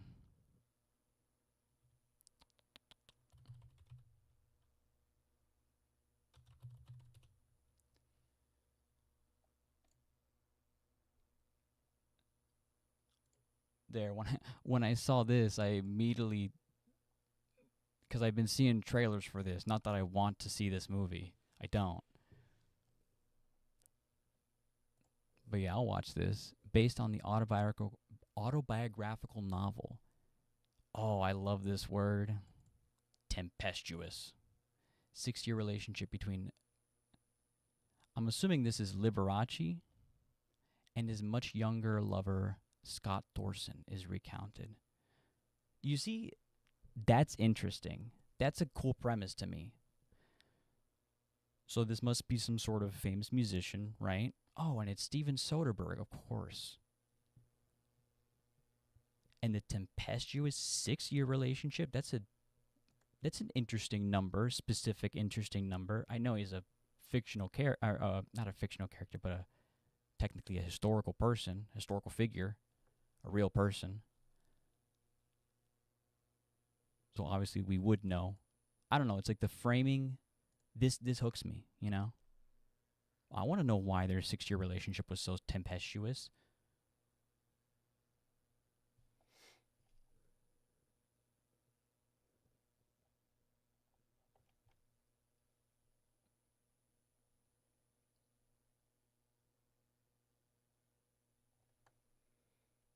Let's see.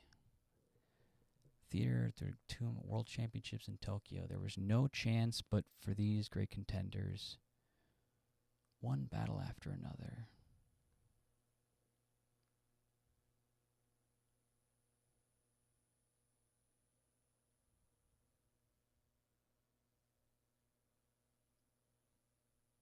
I completely forgot about Superman. Completely forgot about that. Let's see. I didn't even bother. Not watching that. Not watching that. I'm already tapped out of Avatar. Like, I saw the second one and I was like, that was nothing. That was nothing. Why do I care? You know? In the first one, I care because I'm focusing on Jake, right? No, Superman was good, don't get me wrong. I just, I don't... The superhero genre is somewhat of a hurdle for me, right? Superhero movies have to do a lot to get me invested because I don't really like that genre. It's kind of like the country music of film for me.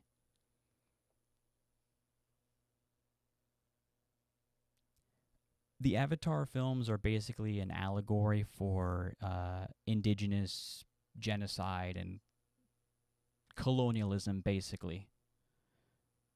You know, an invasive foreign power using deadly force to claim land and forcibly excise and remove or relocate the indigenous population by any means. That's like the whole point of it, you know. I don't like the superhero genre either. I don't watch them, which is why I was shocked that I like Superman. Well, it's just a good, fun movie in the same way that One Battle After Another is, you know?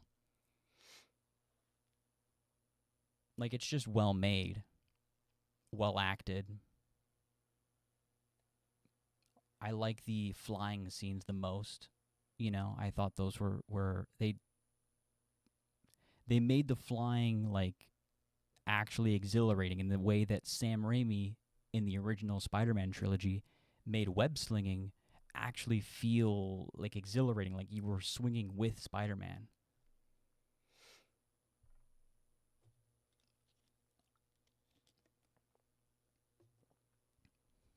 So now, in the new Superman film, whenever he's flying around, like in the scenes, from my memory, where he's fighting like that lady in the ice, like the scenes where he's flying feel purposeful. It feels like we need to see it from this perspective instead of them just needing to show him flying so he's just like a non-moving object within a frame. Which technically that's what they're doing, but they use a unique technique. If you haven't seen like the behind the scenes footage, I would definitely recommend go looking at it. But for me, superheroes, I don't like the idea, like it's you have to give yourself up to the fantasy that someone is going to put a skin-tight spandex suit on and fight, I don't know, malicious, evil people trying to do harm. Like, in the real world, if Batman showed up in front of you as you were robbing a store dressed up in, a tight spandex, it's just hard for me to take that seriously at all, ever. You have to really, remove yourself from, reality. And then to then be like, well, this one person has to save everything. It just doesn't make sense. Like, the more you think about it, Spider-Man should never have any friends ever. Spider-Man shouldn't even go home. He should never sleep. He should be patrolling all the time. Same thing with Batman. Because the second you start doing that and start acting as this guardian angel, what's going to happen eventually is people are going to start instinctively being like, oh, there's trouble. Where's Spider-Man? Oh, there's trouble. Where's Spider-Man? Oh, there's some trouble. Where's Spider-Man? Even a police officer would be like, oh, this is too much for me. Where's Spider-Man? And then not get involved, even though Spider-Man's already involved in another bank robbery down the street.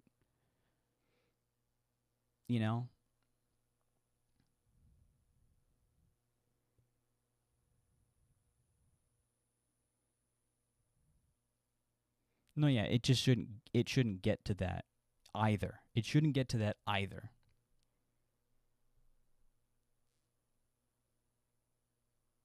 Like, the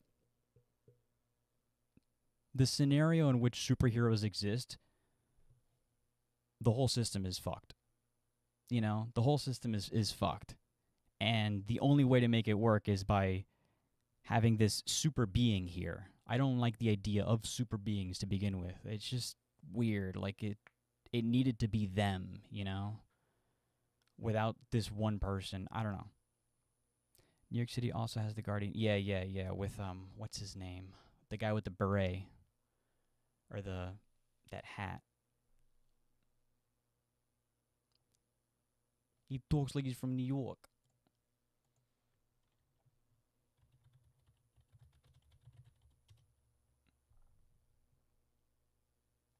I just Googled Guardian Angels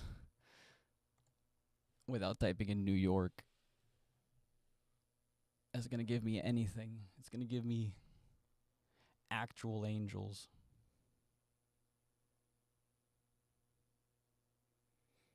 Nah, I think it was spot on. This guy.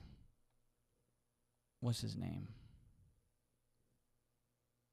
Sliwa. There we go. Curtis Sliwa.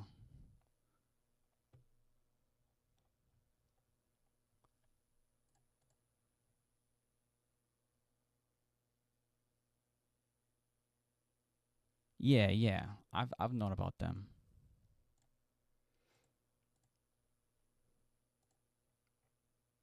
My favorite superhero story is Batman. Like, if I can get into one, the only one I can really find myself getting invested in, because it feels the most real. It feels the most like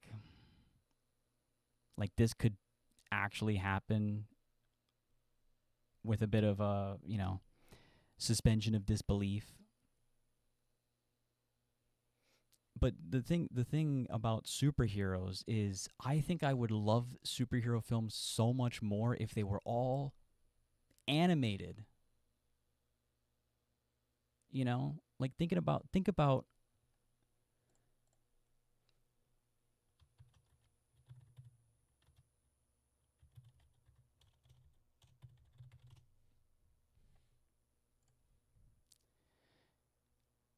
Think about a dude running around in a movie. It doesn't work, But in animation, it does, especially for Batman, because you can animate him in any way, because of his big cloak, the way people perceive him in the shadows, by being scared of him, you could use the camera and the animation to do and portray him in any way. One of my favorite Batman movies. My favorite Batman movie is actually a compilation or a anthology film of short films animated by Japanese animators. Came out in the mid-2000s, called Gotham Knights. God damn it. And not this game. It's called Gotham... Wait, what is it? Not Gotham Knight. What's it called?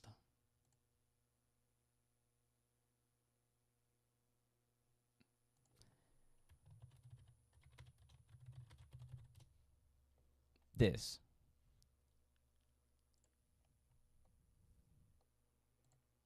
It's like 3 to 4 different animated Batman films by, I think, Production IG or Madhouse. I forget which one.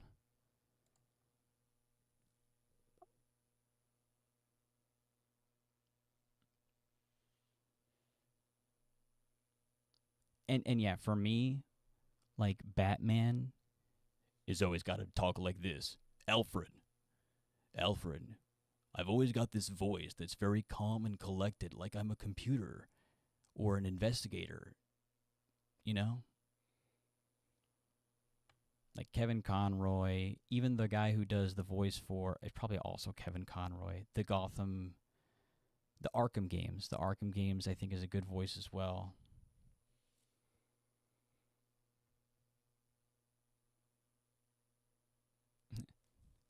Batman go semu naito. Oh, it is Madhouse and Production IG. This is my favorite one. I was going to make a video on this and comparing it to the 2022 The Batman film. No, yeah, I know why he does a voice, but I like the voice he does in the animated series mostly. For me, it's the 2022 film that I really have an issue with. The one with Robert Pattinson. And I like Robert Pattinson as an actor. But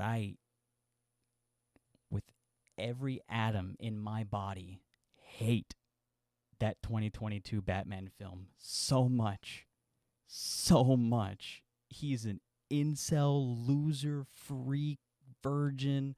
Like, the second he sees Catwoman, he's like, she's mine. She must be mine. Or you're talking to another man. Like, he hasn't initiated a relationship with her. He hasn't started dating her. He doesn't even know her yet. He doesn't know her as Bruce Wayne yet. He just knows her as Batman, who's been stalking her. He's just been following her around. Like, I don't get it. One day I'm going to do a stream, a deep dive stream, and I'm going to go through the Batman and just go through every reason about why I think it's awful and just, like, fully flesh out all my thoughts on Batman as a whole. Like, that was one of the videos I was going to make that I never got around to finishing because it just became so long. I was just researching and researching and researching. Like, I didn't even realize that DC stands for Detective Comics. You know? And I was going to use that as, like, a point in my video because in the 2022 film, okay, if you didn't watch, it's too long, first of all. It's awful.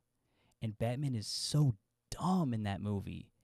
Everything about an investigation that he's, like, investigating, he gets wrong multiple times in front of other people too. Like, if you've ever watched any Batman film, any Batman show, there's always that scene in the very beginning where, like, the first murders are happening and Gordon's there and Batman shows up and he talks with the cops as, like, 2 other cops are made to stand in the corner and, like, look away, you know? Well, that happens in this movie as well, and it's just so dumb. It's so dumb. Everything is so dumb. And people are like, well, I really liked Colin Farrell as the as the Penguin. I really liked him as the Penguin. He's just a mob guy. He's just doing a really, really good mob guy. There is no Penguin character. He's just being a mob guy. It's the same thing with the Catwoman character. She looks like Catwoman. She's called Catwoman, but she's not doing anything that Catwoman would do. And like the way I'm talking makes it seem like I'm the biggest fucking superhero fan of all time. That I'm talking about the integrity of the Catwoman character. You know?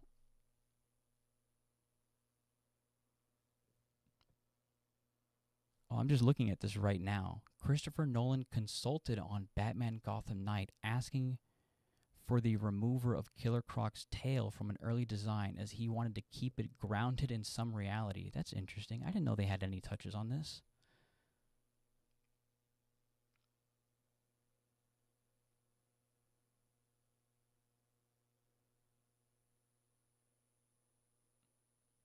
Oh, I didn't. This is funny. I love Paul Dano. First of all, anything about this movie, 2022 Batman, I'm going to be very opposed to. Just bear, to preface my words. I don't like this movie, and I have good reason to, and I'll get into it one day. One day. But for me, if you've seen the film The Zodiac, and there's a few other films that he's like pulling from, and it doesn't work for me. It just doesn't work for me. Nothing works in that movie for me. Nothing at all. But I will always say, if you enjoyed a movie, that's awesome. Because at the end of the day, that's what you're trying to do. You're trying to enjoy a piece of media. For me, if I didn't like it, then I have to figure out why. And usually that's why I explain myself. That's where the hate comes from. Even though I'm not trying to hate, I'm just saying, I didn't like it because of this reason.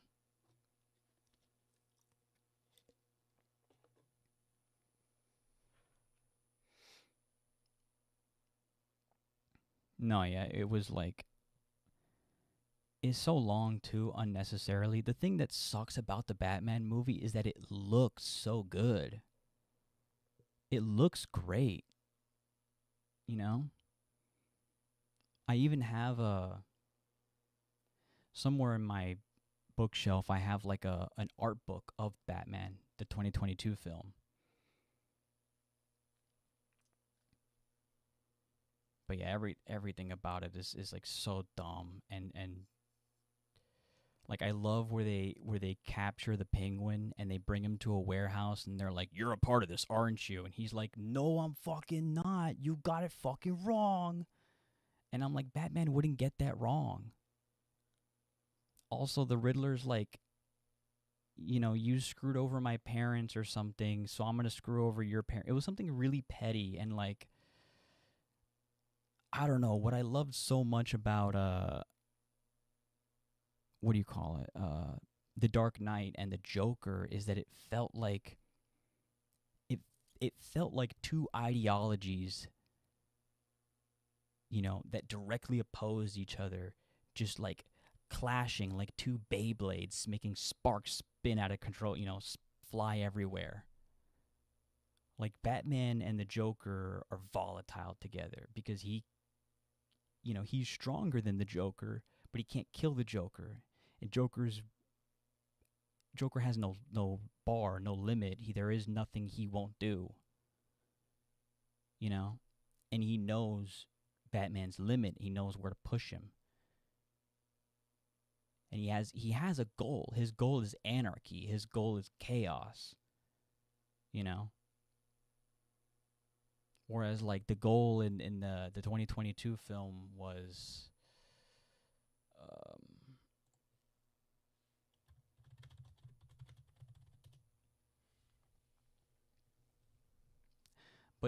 I want to say I do love Paul Dano, especially in the film There Will Be Blood. He was excellent in that. And in the Brian Wilson film, the film where he plays Brian Wilson from the Beach Boys, there Love and Mercy. I highly recommend that. Oh yeah. Man, dude, the amount of times I've read reviews from like Siskel and Ebert or even what's her name? Let me look at my bookshelf. Pauline Kael, and they're just like, well, I'm going to make this statement about the movie. It was like burnt egg on toast. What the fuck does that mean? What do you mean burnt egg on toast? Like, I know that what that is. I know that it tastes bad, but what do you mean? And they never explain.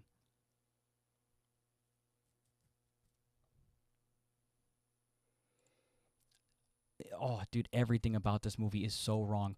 Why is Batman in the daylight? Why are you having an open meeting at the top of a building that's being built? It's open. They can see him. What are they doing? The police... Did I click on something? Okay. Like... What are they doing? Why are they up here? People can see them. Also, I don't care. I don't care about this. I don't care. What does this have to do with anything? He likes her. She likes him. Who cares, man? What does it have to do with the story of Batman? What does it have to do with crime, Gotham, power, corruption, greed, This is just like, oh, romance. Oh my God, look at their silhouettes on the skyline. Oh, wow, this is so epic. It's hitting all the buttons,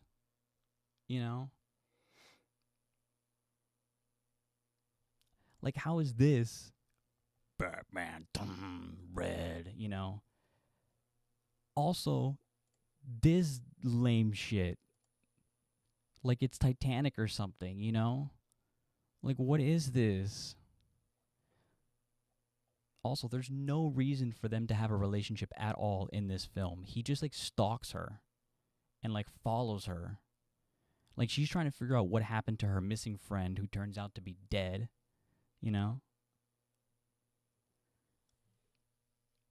I'm getting into it.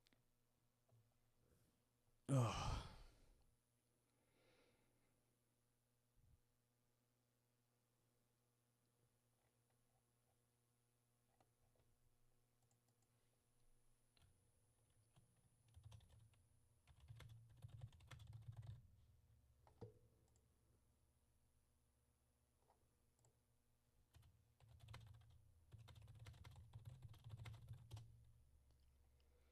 This, to me, is the best Batman story.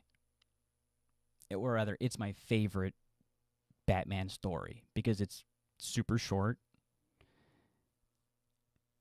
And it basically, it's these four kids who go to the skate park all ran into Batman, right? On their way to this skate park, right? And so, like eyewitnesses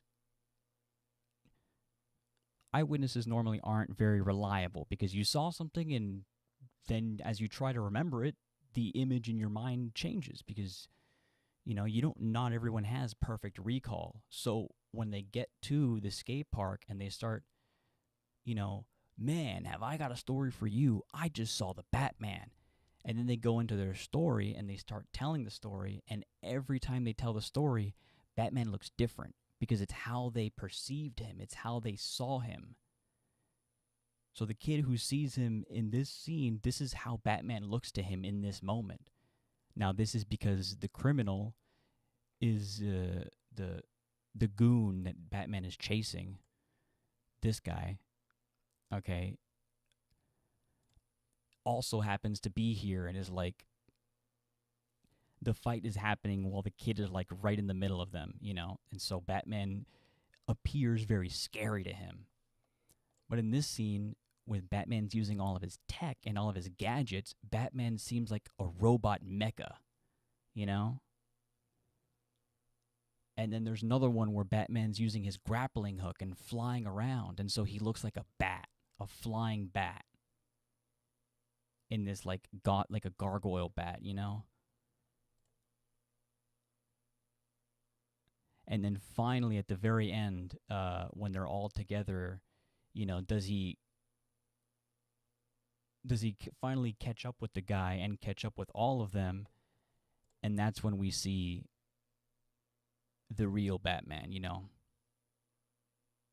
It's just so good. It's so good. It's so good. And the animation is great.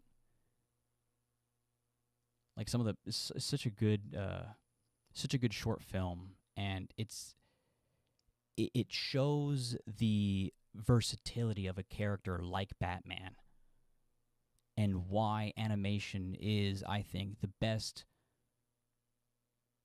outlet for these types of stories and characters, because you can experiment and really push the boundaries of how you're telling the story. Use the art to say something by changing the way Batman looks and acts. You know, it makes me feel something as an audience member. I also love that this is also Batman. He's older. He's a bit older. So he's a bit chubbed, you know, broad chest. He's a bit slow. He's a bit beat up, you know. Oh, it's so good. It's so good. It's so good. I love it. I love it so much. I highly, highly recommend it. Like, look at the background art, man.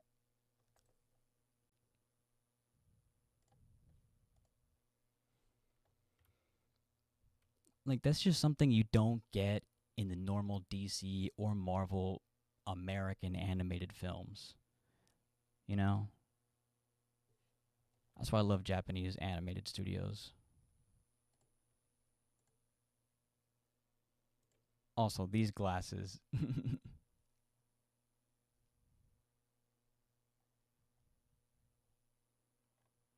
But yeah, what's funny about this film is I had it on my PlayStation Portable, if anyone remembers those.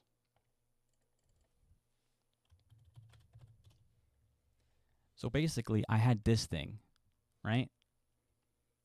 I'm a really small guy. I'm like 5'7". I got really, really small hands.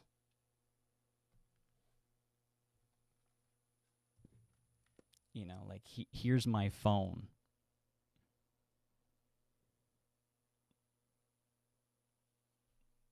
Like, I just got real small hands. So, this was great for me. I never had any problems with it. But it's so small. It's so tiny. It's basically literally like this. Smaller than a DS. Oh, I've wanted a Steam Deck, but I've got my PC. But yeah, I had Iron Man 1 on my PSP. What else? I had that Gotham Knight film.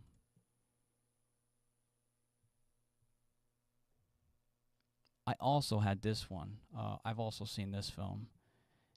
And it's just like, this is like the best one that I can think of the animated Western films, you know? And it's okay. It's all right.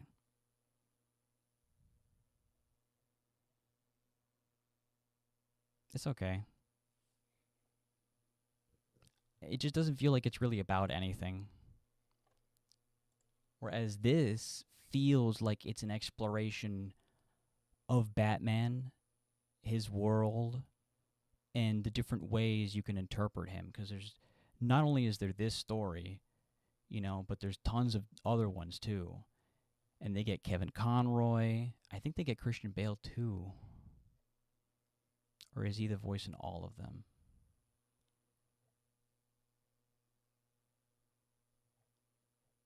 Oh, I could have sworn he did one of them. But I guess it is just Kevin Conroy and all of them. That makes sense. They do have similar tones of voice.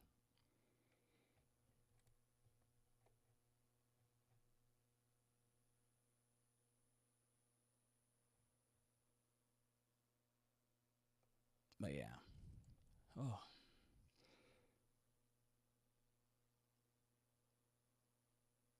Yeah, I really want a Steam Deck.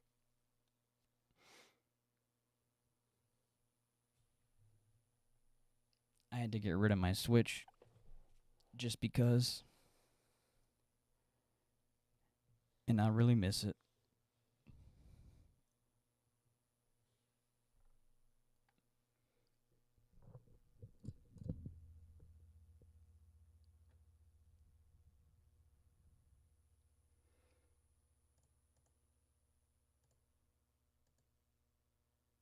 Oh yeah, I was before anyone joined, I was talking about appeasement. That's what this is. If you're like, what the heck was that? You can watch the stream.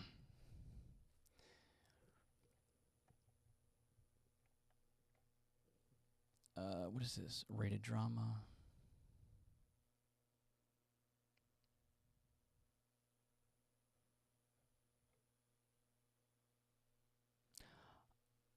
Is it a zombie movie?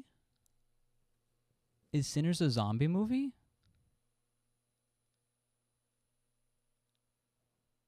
Because, you know, Ara, you were in here before. I was like, I don't know what this movie's about. I even read the like title, the description. I was like, I don't know what this is about. But now I'm seeing a trailer for the first time, and I'm like, are those zombies? Is that what it's about? They could be vampires. Bring her back. Oh, right.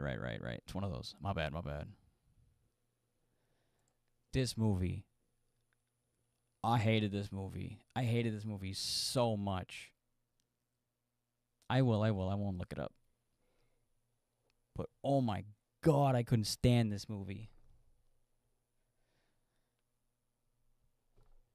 Everyone in this movie is the dumbest human being alive. And I don't buy anything in this either. Like, I just don't buy it that they didn't. I don't know. It was just so silly. So silly. It's been a while since I've seen it. Kind of don't remember much of it, but I just remember being like, this is so dumb. And nothing happens, and it's just like, whatever. Not scary. Like, old ladies aren't scary to me. Just push her over, man. Just push her over. What is she gonna do? She's gonna try and stick you with something? Man, just push her over. Shut up, Grandma.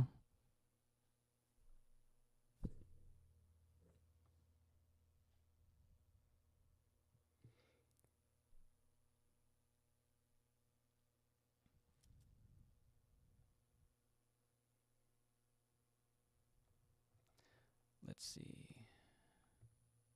Oh, man. 28 years later was so good.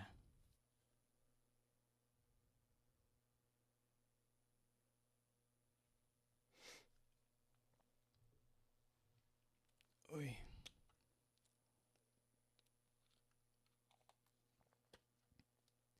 I always do it based on like feelings, you know? It's always like how I felt immediately after. The star rating is usually like not an accurate analysis of the film. It's basically just like how much I liked it or enjoyed it, you know?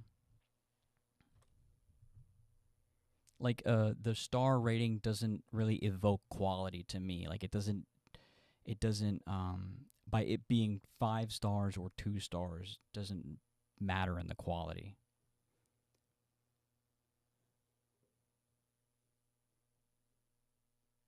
Yeah. I mean, it's definitely different and funny to people. But it's one of those films where like everyone in the theater's laughing and I'm just like not you know? And then I always laugh I'm always the one laughing when no one else is laughing. And then when everyone else is laughing, I'm sitting there like,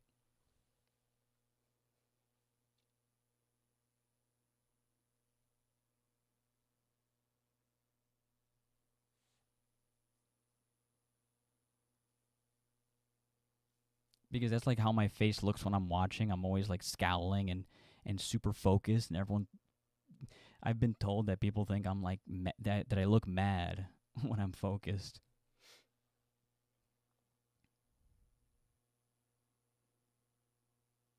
I if it's something I've seen before, if it feels like something I've watched before, or the movie feels like it's about nothing or about characters I don't care about, or I haven't been given enough about them to properly care, you know,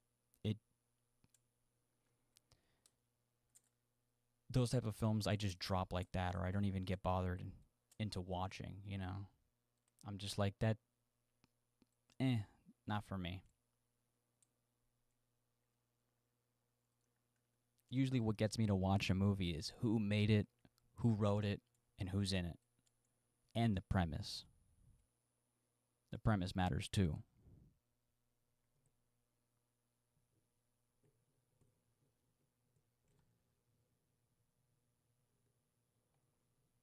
Oh, but 28 years later, it might be between this and Civil War or Queer for my favorite film of 2025.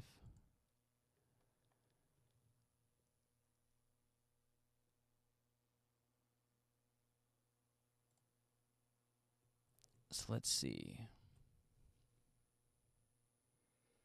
Oh, Look Back 2, that came out. And Anora. Wait, why did I give this 3.5? That should be a 4.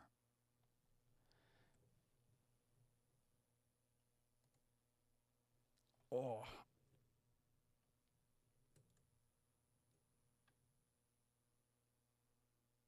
I gotta use the restroom so bad. What do I do? What do I do? What do I do?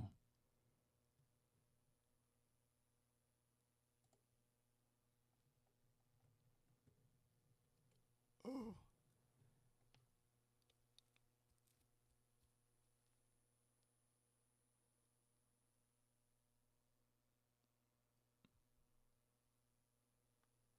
Open already. I'm gonna wet myself. A lot of people just watch big budget. Yeah. I don't get it. Like, I don't get it, you know. I can't think of the last, like, big budget movie. I'm so sick of them, too, you know. It's like how much bigger can we get than Endgame, you know? How much bigger can we get than, you know, like Tenet? Or, not that Tenet was big, but it was just so much happening at once. Or Oppenheimer, you know, and another one. We need to go back to making like more personal films, more specific films about something, something, you know, cultural, something, you know, historical, something personal, something about society, something about people, something about, I don't know, a profession, an ideology, anything, you know, instead of here's conflict, how do we solve it? Like, after a while, I don't give a fuck, man. You know, like, you watch enough Quentin Tarantino movies and you're like, okay, well, how are these eclectic, weird, wacko characters are all going to kill each other? After a while, you start to put 2 and 2 together and you're like, okay, well, I've seen this before. Okay, I'm going to go to the restroom. Napalm in the morning. On BBC Two now, here's Derek Malcolm to introduce this week's Film Club.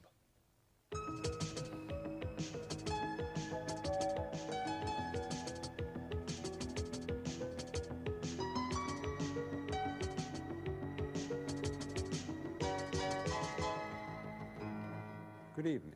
Welcome back to the Film Club. Tonight we're going to have the temerity to show you, in its rarely seen complete form, one of the most expensive failures in the history of post-war Hollywood. But wait, don't turn your set off, because Michael Cimino's Heaven's Gate is eminently worth seeing.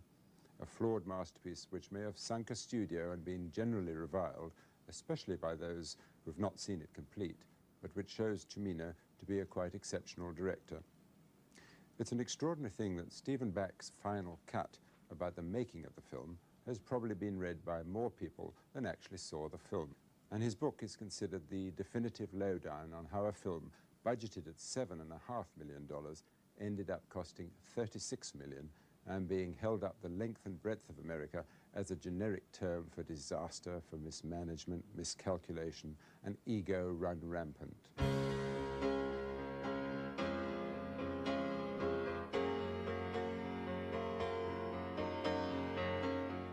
The 1970s, a decade more culturally packed than a Royale with cheese. You had the disco craze, the progressive rock boom, the Beatles broke up, the fashion, the cars, the mafia, violence, serial killers, mass protest, war.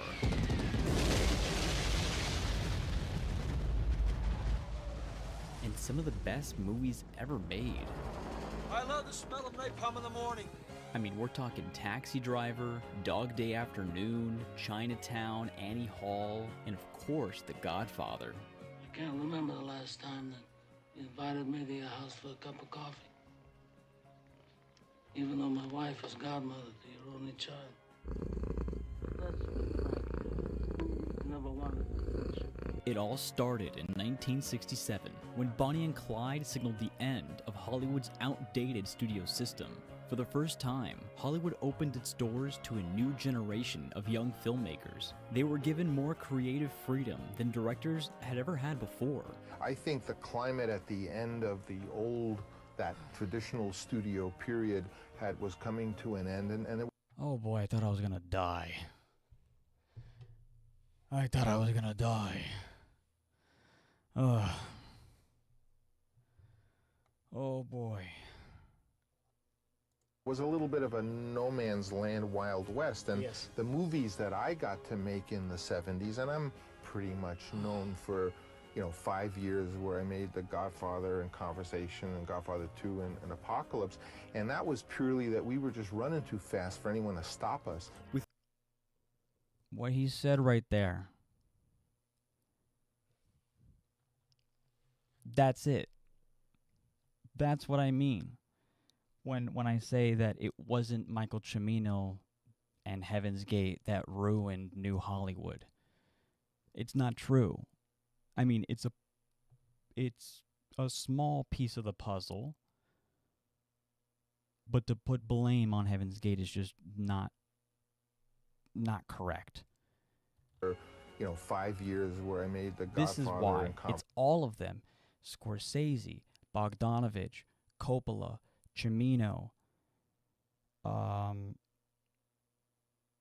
Friedkin, William Friedkin, every single one of them, over budget, past schedule, on almost all of their films, and all the budgets for all the films over the course of the 2 decades, 60s or the 70s and the 80s.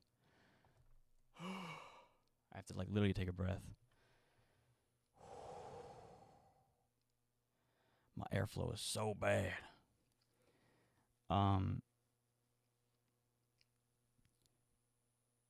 All the production, all the budgets were getting bigger and bigger. So it was all of them. All of them. All of them. There's so many films that were over budget, past schedule, but it's over budget and past schedule based off of, the studio producers at the time being a lot of corporate implants, because at this time, Gulf and Western was buying Paramount, and the Coca-Cola company I think had bought a film studio. This is the beginning of that, right? The beginning of every studio being owned by 5 corporations. That's when that began. So as that process was taking place, these guys were out there making Taxi Driver, Godfather 1 and 2, Dog Day Afternoon, you know, all these films right under the noses of all the studio producers, as you know, this major shift in the studio system is happening from you know, the old guard, from the old studio system days to the new corporate conglomerate guys who are filling in the corporate side of Hollywood now, you know, the Hollywood at the time in the 70s. And so Conversation and Godfather 2 and Apocalypse, and that was purely that we were just running too fast for anyone to stop us. And that's just so true, you know. For Cimino, it's like they if they did try to stop them, I don't think they did. They didn't try and stop them, you know. Because at the end of the day, you know, these are artists, and they've got a vision. And the goal of a director, or one of the roles of a director, is being able to articulate your vision, being able to make your vision be readable, that people understand what you're trying to say and what you're trying to show. And it spoke to the producers as much as they were against it in principle, because it's risky, because they're all risky. But they're great ideas and great films, right? You have to take risks, especially on great, challenging films. The very beginning of The Godfather, the Godfather. Lord Godfather, save me, Mother Mary and Joseph. The very beginning line of The Godfather, it opens with, "I believe in America." It's very clearly critiquing this servile mentality of, you know, to capitalism, and, you know, it works. This is the right way to do things. Money, money, money, power, influence. Money, power, influence. I believe in America. You know? But it doesn't... Oh, look, I'm still in the bathroom.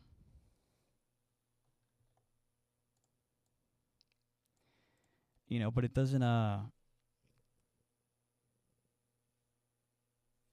don't know. And that's honestly, like, what I think, you know, our administration is doing right now. They are just moving as fast as they can before anyone can catch up to them. If anyone will catch up to them. With little to no studio... I don't want to watch my own stupid video. Look at this, 3 years ago. Hi.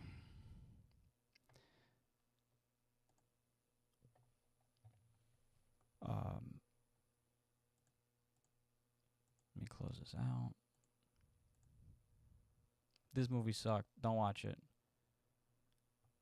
Let's see. Oh my God, dude. Aliens. Alien, what was this? Romulus? The worst film I saw all year. Oh my God. Oh, I was offended. I was genuinely offended. Genuinely. Long legs, so boring, so lame, so dumb, don't care. Look back. I feel biased, like, claiming that's my favorite. You know, it feels the most emotionally impacting and the most unique and clever film in the way it ends.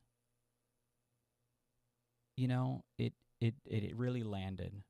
The substance was cool, not my favorite though. Challengers was fantastic, but I don't think they came out in 2025. Yeah, 2024. Oh, Civil War came out in 24 as well.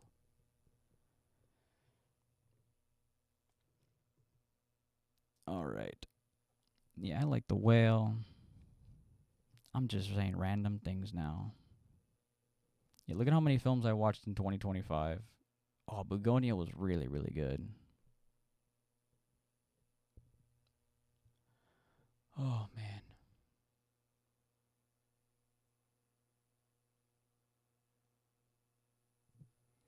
I'm so tired.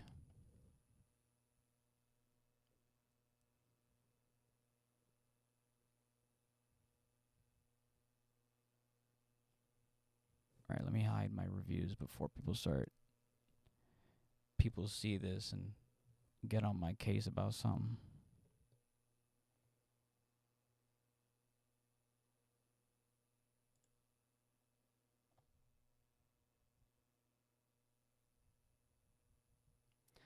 Also, another reason I didn't want to watch this is because this is directed by Chloe Zhao. And I just don't trust her. You know, for me to go and watch this movie.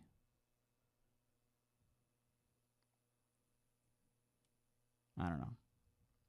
I'm not convinced, you know?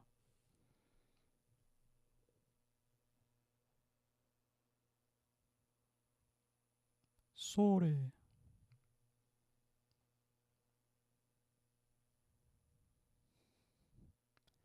What is this?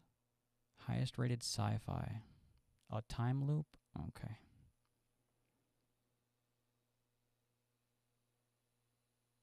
I need to watch this.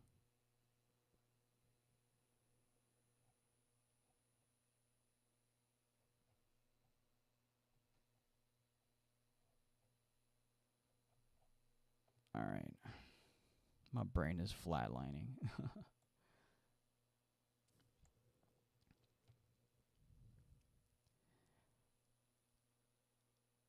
I feel like 2025 kind of sucked ass. I just feel like all of the great films that came out are just like, you know, are we really remembering them in 5 years? Like, we still remember Parasite. We still remember There Will Be Blood. We still remember, you know, what's that Coen Brothers film with? I did the same thing last stream, where I'm like, the Coen Brothers movie with Anton Chigurh. No Country for Old Men. You know, we still remember that. It's an instant classic, right? 10 years down the line, you're still talking about it. You know, Zodiac, right? 10 years down the line, you're still talking about it, or however long it's been. But this year, I don't know.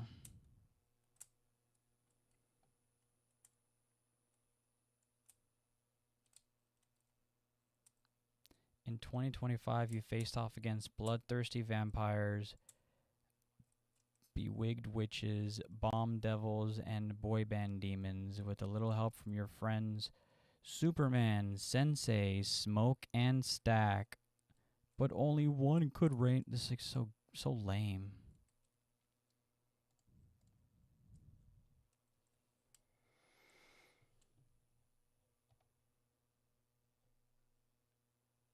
Adolescence.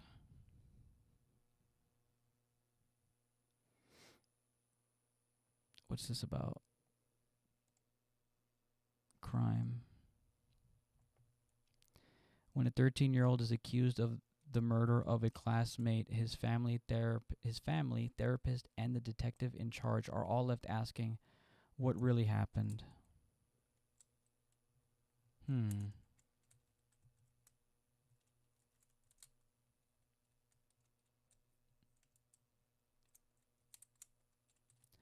I don't know what it is about television shows that just make me go, I'm good. I'm good. I'm good. You're going to tell me I have to click next episode? No thanks. No thanks. Oh, but he's really good, though. Stephen Graham, he's really, really good. I hope this takes place in, like, Ireland or something, or wherever he's from.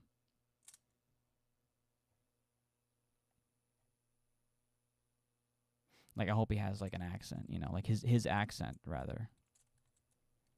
Because it's really expressive. It's really, really expressive.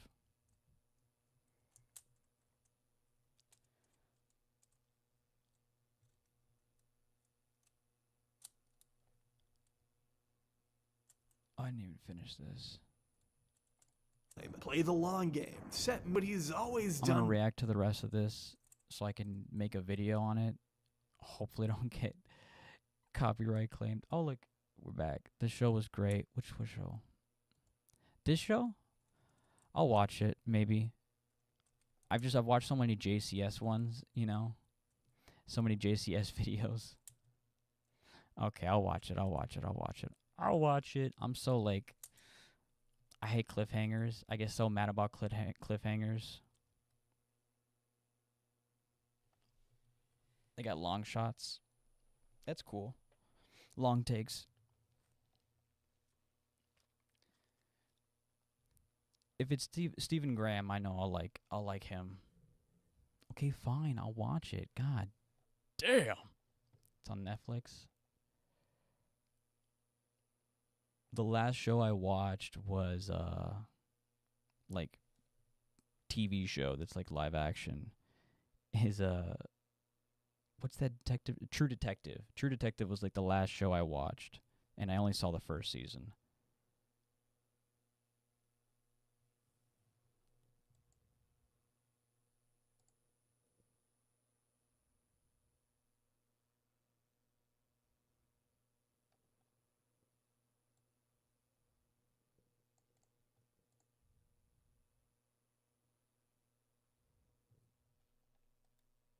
Interesting. This pose is so funny to me.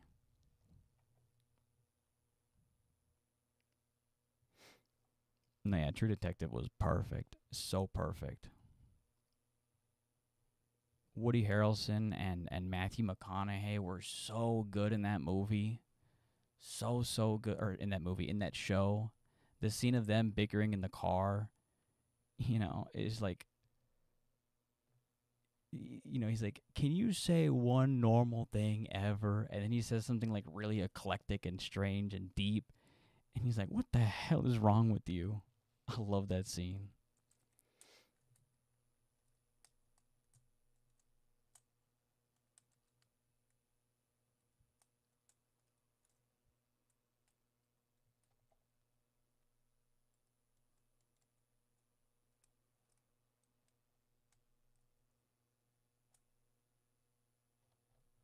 All right, let me not read these before I spoil this shit for me.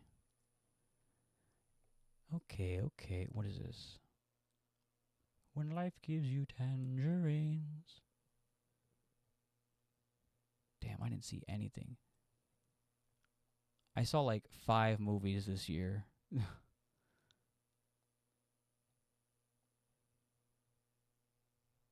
Okay, this one came out this year as well. I gotta rewatch this film because I watched it in theaters and I was like, that was good. Stylistically, it was peak. In terms of art design, acting, set design, mood, tone, feel. And I think the music was a little Like, I felt like the music was a little unmemorable.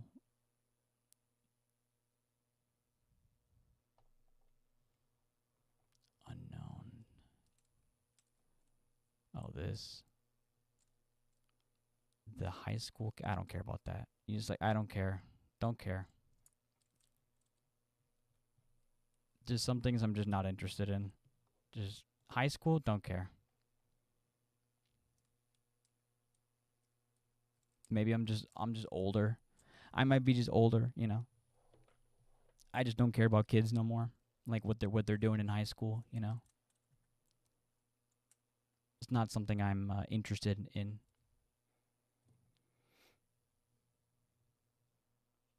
Yeah.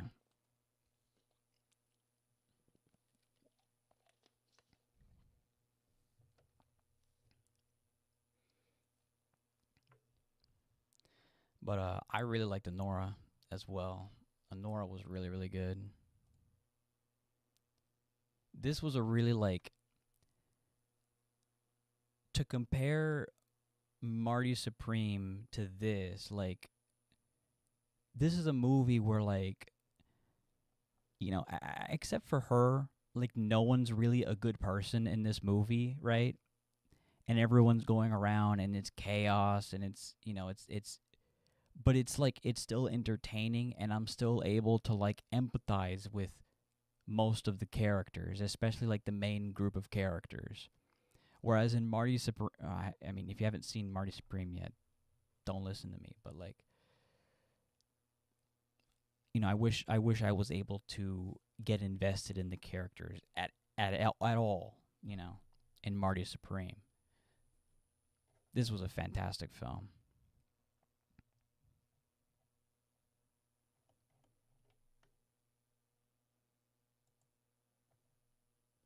And the substance was really good too.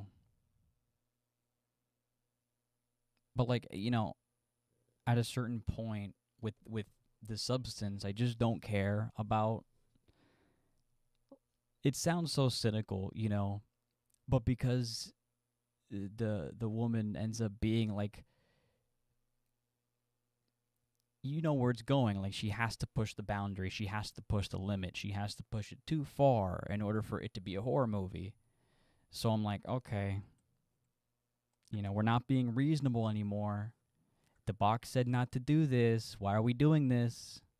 I know you feel and want to be young, you know, but the box said not to do this, and very clearly it's a monkey's paw situation. So I like it when, if you're going to do something that's like horror or a thriller or something like this, that has a sort of monkey's paw wish type gimmick to it. Not gimmick, but, you know, plot point.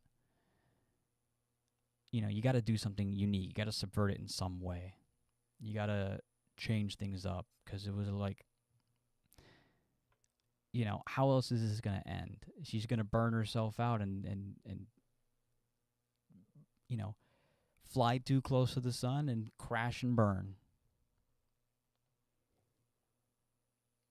What? Fackham Hall? Yes, you need to watch this hilarious Downtown Abbey parody, Fackham Hall.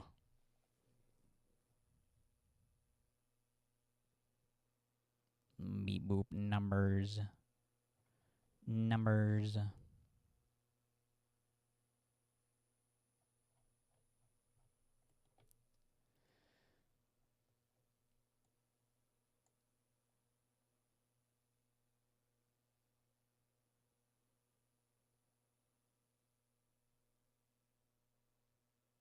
Oh, another one too. Ari Aster's new film, Eddington. I put on for like 5 minutes.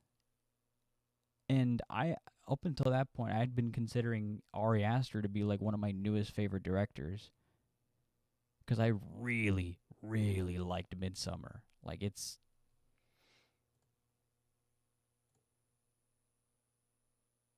Where's my top 5?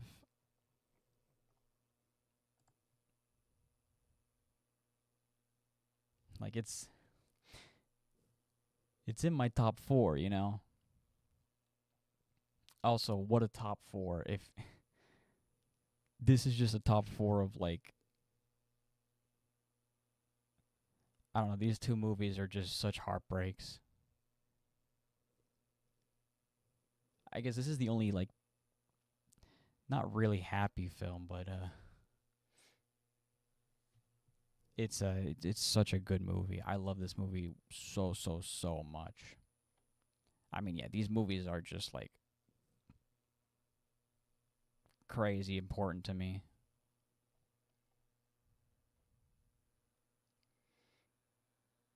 But yeah, if you want my opinion on Marty Supreme, this is like an actual review I wrote. An actual review.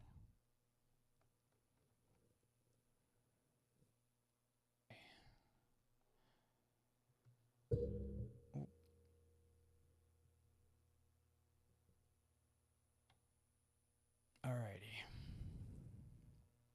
I don't even think I should I finish this video? I'm like 20 minutes into this video, and I don't give a shit anymore.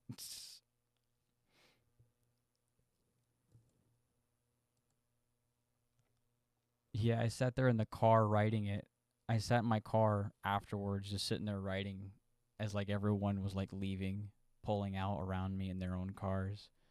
I'm just sitting there hunched over.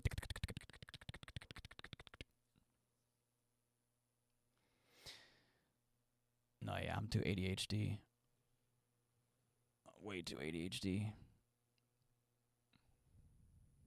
If you haven't seen 28 Years Later, the sequel to the one that came out last year, I so recommend it. I think it's so excellent. I think it's like one of the best zombie films I've ever seen, and I don't care about zombie films normally at all. But the young boy actor in this film was so good. So for such a young actor, he was incredibly good. He was so good. But the sequel not being directed by Danny Boyle, I don't know. It's not that I think it's going to be bad, and that's the reason why I don't want to watch it. It's more so that this series was directed by Danny Boyle and written by Alex Garland. So, like, that collaboration is important to 28 Days Later and 28 Years Later. So then now it being a new director, I'm less interested. Because what makes this world and story interesting is the way Danny Boyle presents it.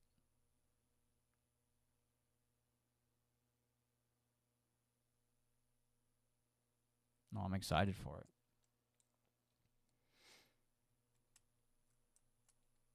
it. It better be good.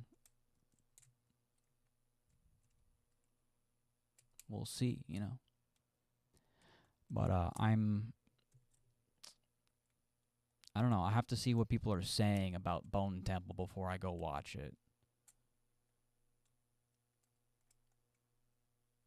Because I really liked how 28 Years Later ended, and if this was directed by Danny Boyle, I think I'd be like triply excited. Like, I'd be super excited for this. Now I'm kind of like, especially because it came out like a year after too, like so close to the release of 28 Years Later.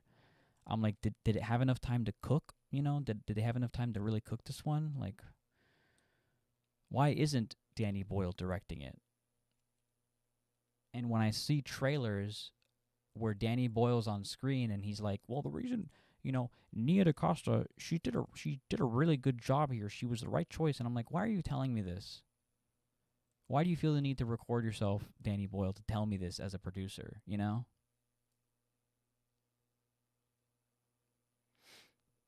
It just feels like you're compensating for something, maybe, but that could be just my assumption that I'm wrong in, you know? I've never heard of this this director before, so immediately I'm a bit skeptical if it was any other director I don't know. Like if Taxi Driver 2 was going to come out and it's like someone I didn't know who was directing it, I'd be like, well, hold on a second. What happened to Scorsese? Why isn't he directing it? He's just the producer? I don't like that.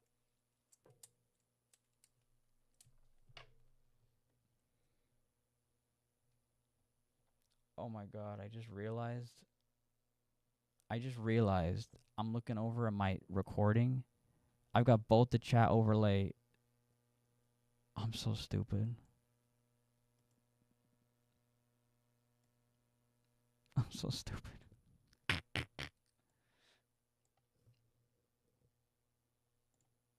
Okay, fixed.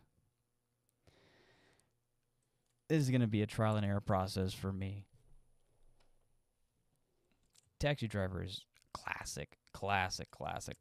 I mean, you know, Godfather, all of those classics.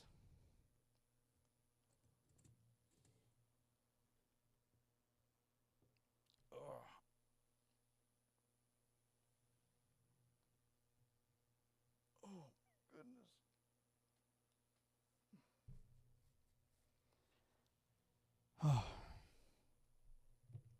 But you know, speaking of Martin Scorsese and Bobby De Niro.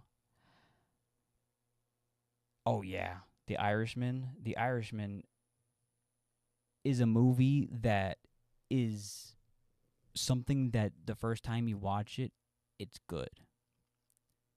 And then you think about it, and then it gets better. And then you watch it again, and you go, oh, okay. And then it gets better. And then you watch it a third time a year later, and then it gets even better.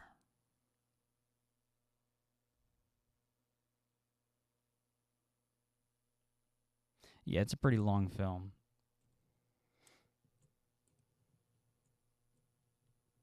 And it's a real slow burn too, you know.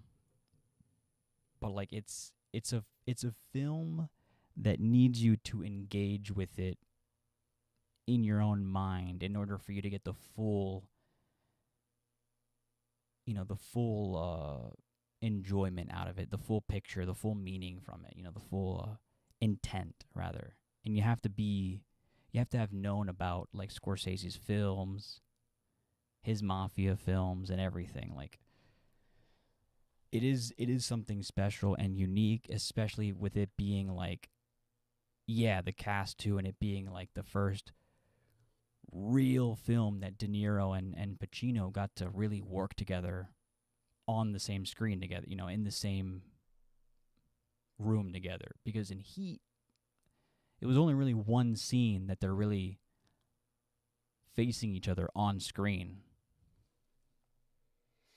So there's that aspect to it too, and it's also like, it's almost like a going away film for the director, the actors, and that era of film. And that time period too. It felt like, it just felt like a conclusion to that genre, that style of film, and dude, the scene with Pesci at the very end where they're in the jail, and he's like, they're eating the with the bread and they're putting it in the wine or whatever, and they're like, yeah, this is good stuff, and his hand's just like shaking and shaking. I'm like, is so real. It feels so real. He feels like he's really dying. But then when you look at, like, it's just makeup and him acting, and you're like, holy shit, he's that good.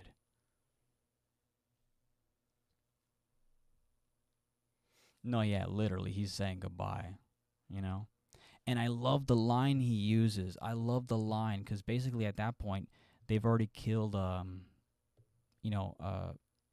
Frank, Bob De Niro's character, has already killed,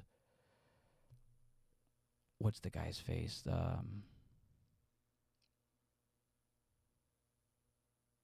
No, yeah. It's sad. It's sad how many people won't give it a try, but because of how many people will sit on their phones and watch Instagram Reels or TikToks for 3 hours, but they won't watch that movie. I mean, it's slow, It's the same thing with Heaven's Gate. Like, you need to be like, what's going on? Why? What does this mean? What are they trying to say? The whole movie. You got to be with it the whole movie. It never takes your hand and leads you anywhere. You got to figure it out. And it is sad, but it's sad in unique and interesting ways, right? Like the movie Hamnet feels like it's just sad because, and I haven't watched the film, but from an outside looking in, I just feel like something's not going to work out for them. And there's no real, like, it's going to be circumstance, and them dealing with said circumstance, when rather, like, these other films, it's about society, it's about culture, it's about, it's about so much more. And also it speaks to, it speaks to the art form of cinema and film in the way that it presents itself, The Irishman.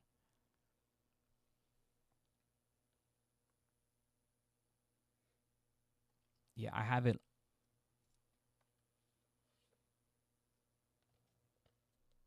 I got that bad boy. Criterion. I've seen this many, many times.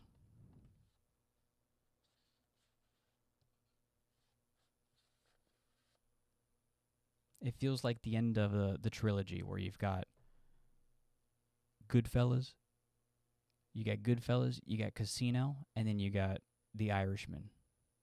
You know?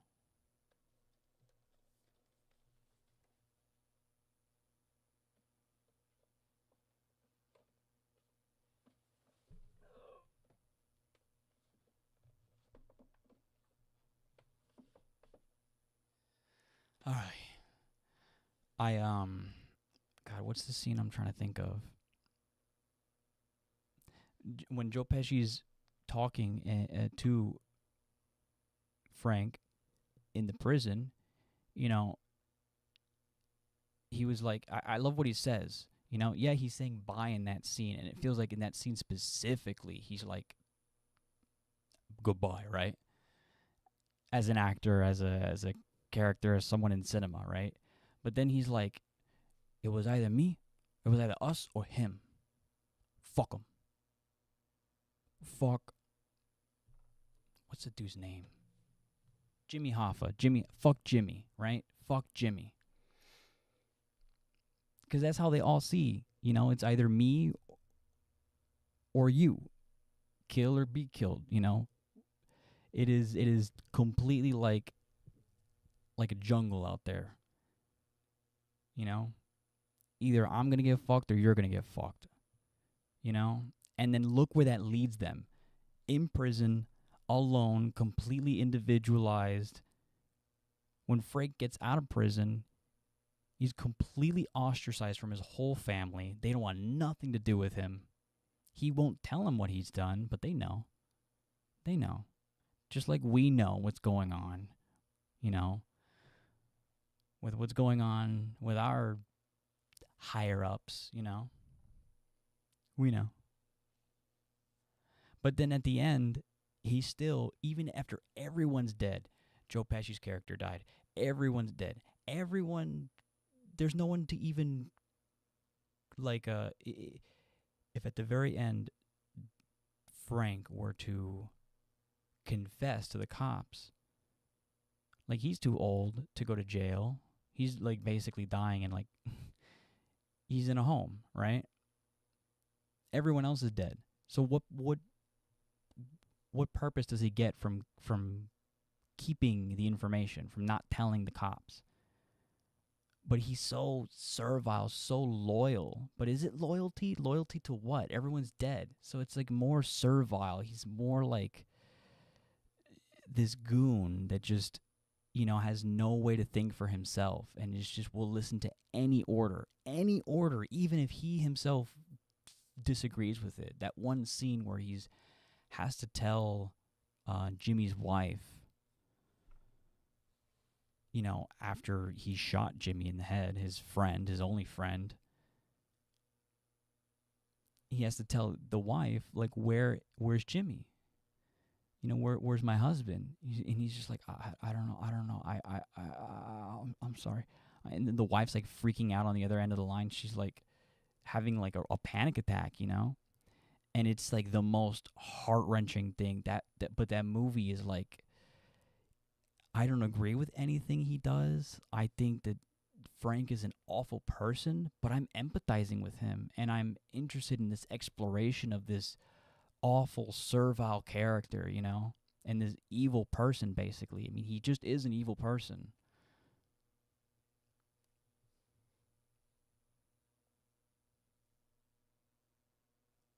Yeah, too much to heart. What good did it do? What good did it do? Everyone's dead. He still had to kill people that he knew, you know? Like, maybe just... But, like, that's what I love about cinema. By portraying this whole story, you're able to say, hey, this lifestyle is destructive and isolating. Now, did Scorsese say that specifically? No. Did he go in a press conference and go, "Don't do crime. Crime bad. Crime makes you lonely. Nobody likes crime people"? No.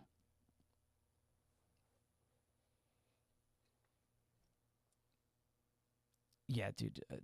The Irishman, the more times I think about it and the more I like delve on all of its scenes, it's another, like in Heaven's Gate, where I feel like you just can't cut the fat off of it. Maybe a few scenes, but I feel like the certain scenes that stretch out the runtime do so intentionally so. Because they are old people and they move very slowly and they choose very slowly and they're just slow because they're old. You know? And since De Niro and Pesci and even Ray Romano were all so good, you know? And Scorsese was really on his shit that, like, the runtime feels like nothing for me. I just feel like I'm just invested all the way.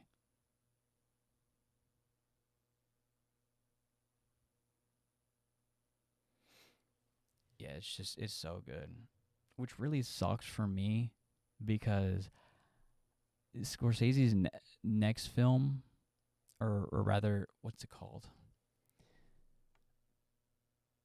The Killers of the Flower Moon, which I saw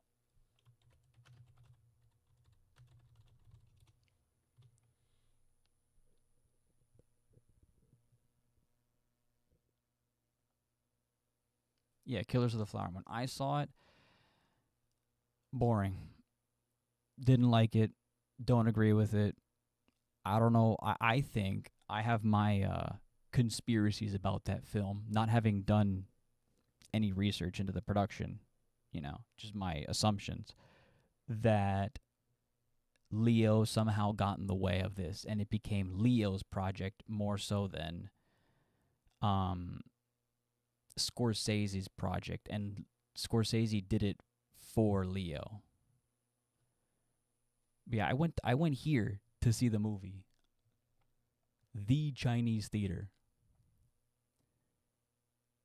And this place, this is on Hollywood Boulevard in LA. This place is awful. This is fucking the worst theater ever. It's so dingy and old.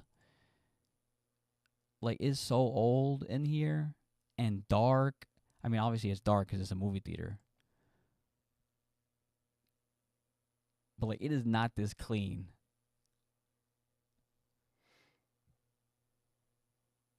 Every seat was like, I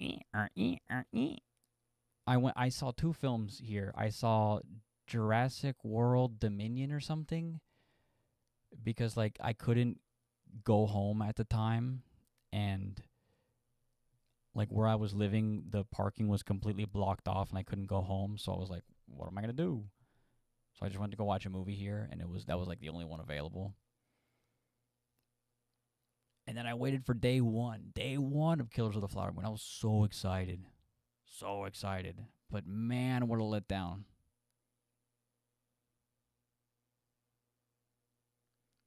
I wasn't a Leo fan until I watched Once Upon a Time in Hollywood. He was a made man to me after that. Oh, yeah. He's pretty good in that.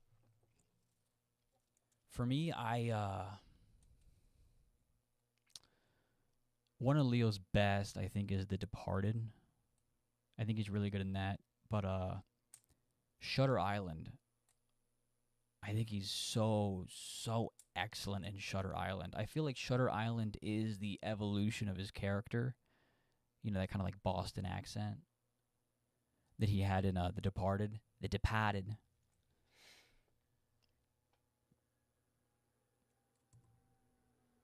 It might be a different accent. I don't fucking know. When he does the Teddy Daniels. Yeah, he's a great actor.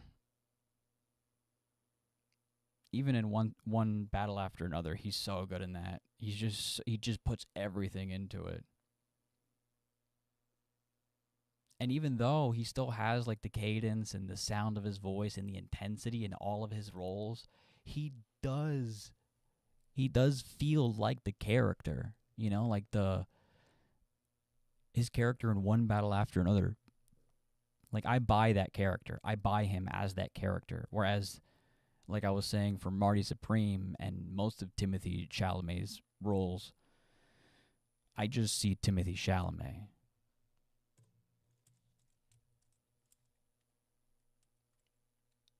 Robert De Niro's another one too, where he at the turn of a, you know, at any moment he can do any role, you know. Seeing him go from like Taxi Driver to then like do King of Comedy to then do Goodfellas, you know, he's got such range, and you can tell they're so smart too by how they act and interact and use their body and stuff, and you know, the body language and everything. I'll never understand how they do that. I'm such a stiff guy. I keep forgetting that like the camera's over here and I'm like looking way the hell over here. I'm probably not even speaking into the mic properly. He's your favorite? He's good. He's great. And he even does good comedy. If you've seen like Meet the Fockers, like he can do, oh yeah, Deer Hunter. I mean, if you've seen any of my videos, you know I'm big on Deer Hunter. I've got it back there too. I'm not pulling out. I'm not gonna pull it out, but oh, you can see it right there. Maybe I've got it on VHS.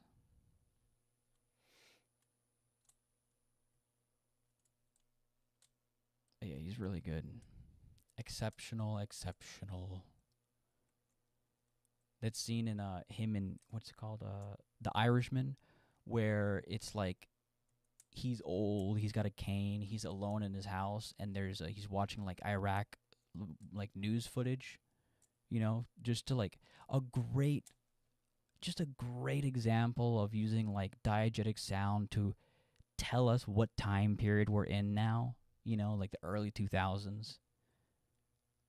And I love that it's something prevalent and something that like we're still kind of dealing with to today. You know, it's not something that like we forgot about. Did you remember we were in Iraq? Like, we very much still remember.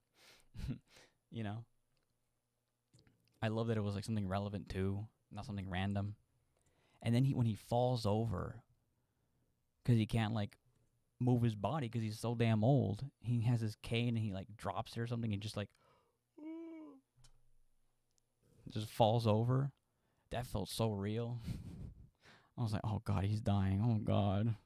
Oh no.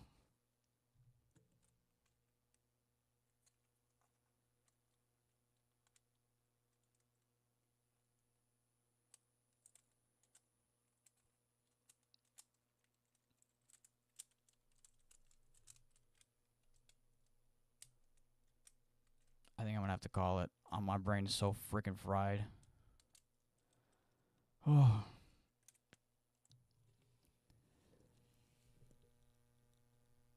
I also love Joe Pesci sitting in that car as Robert De Niro gets on the plane. Oh, yeah. I love...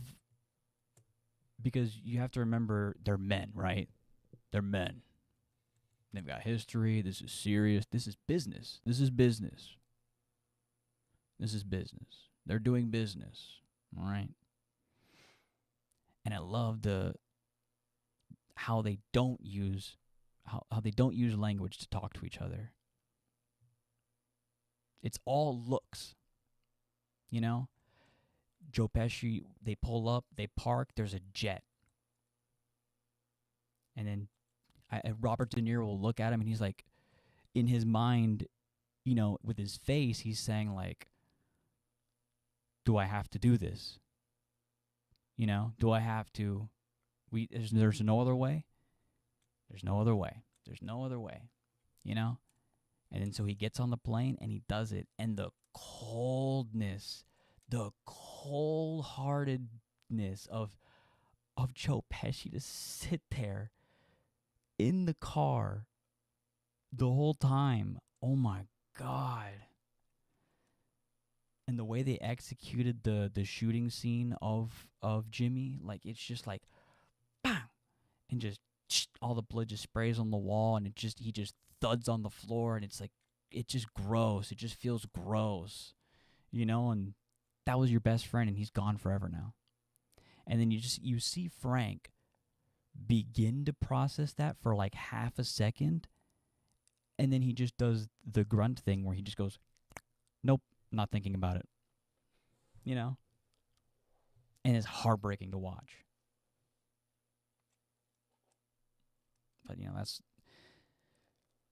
ain't that America? Ain't that the story of America? All right, I gotta hit the bed. You have an amazing night, arachnid soul. That is, I said that right, arachnid. Arachnus Deathicus. The evil spider. It's from Megamind. Every time I hear the word arachnid, I think arachnid.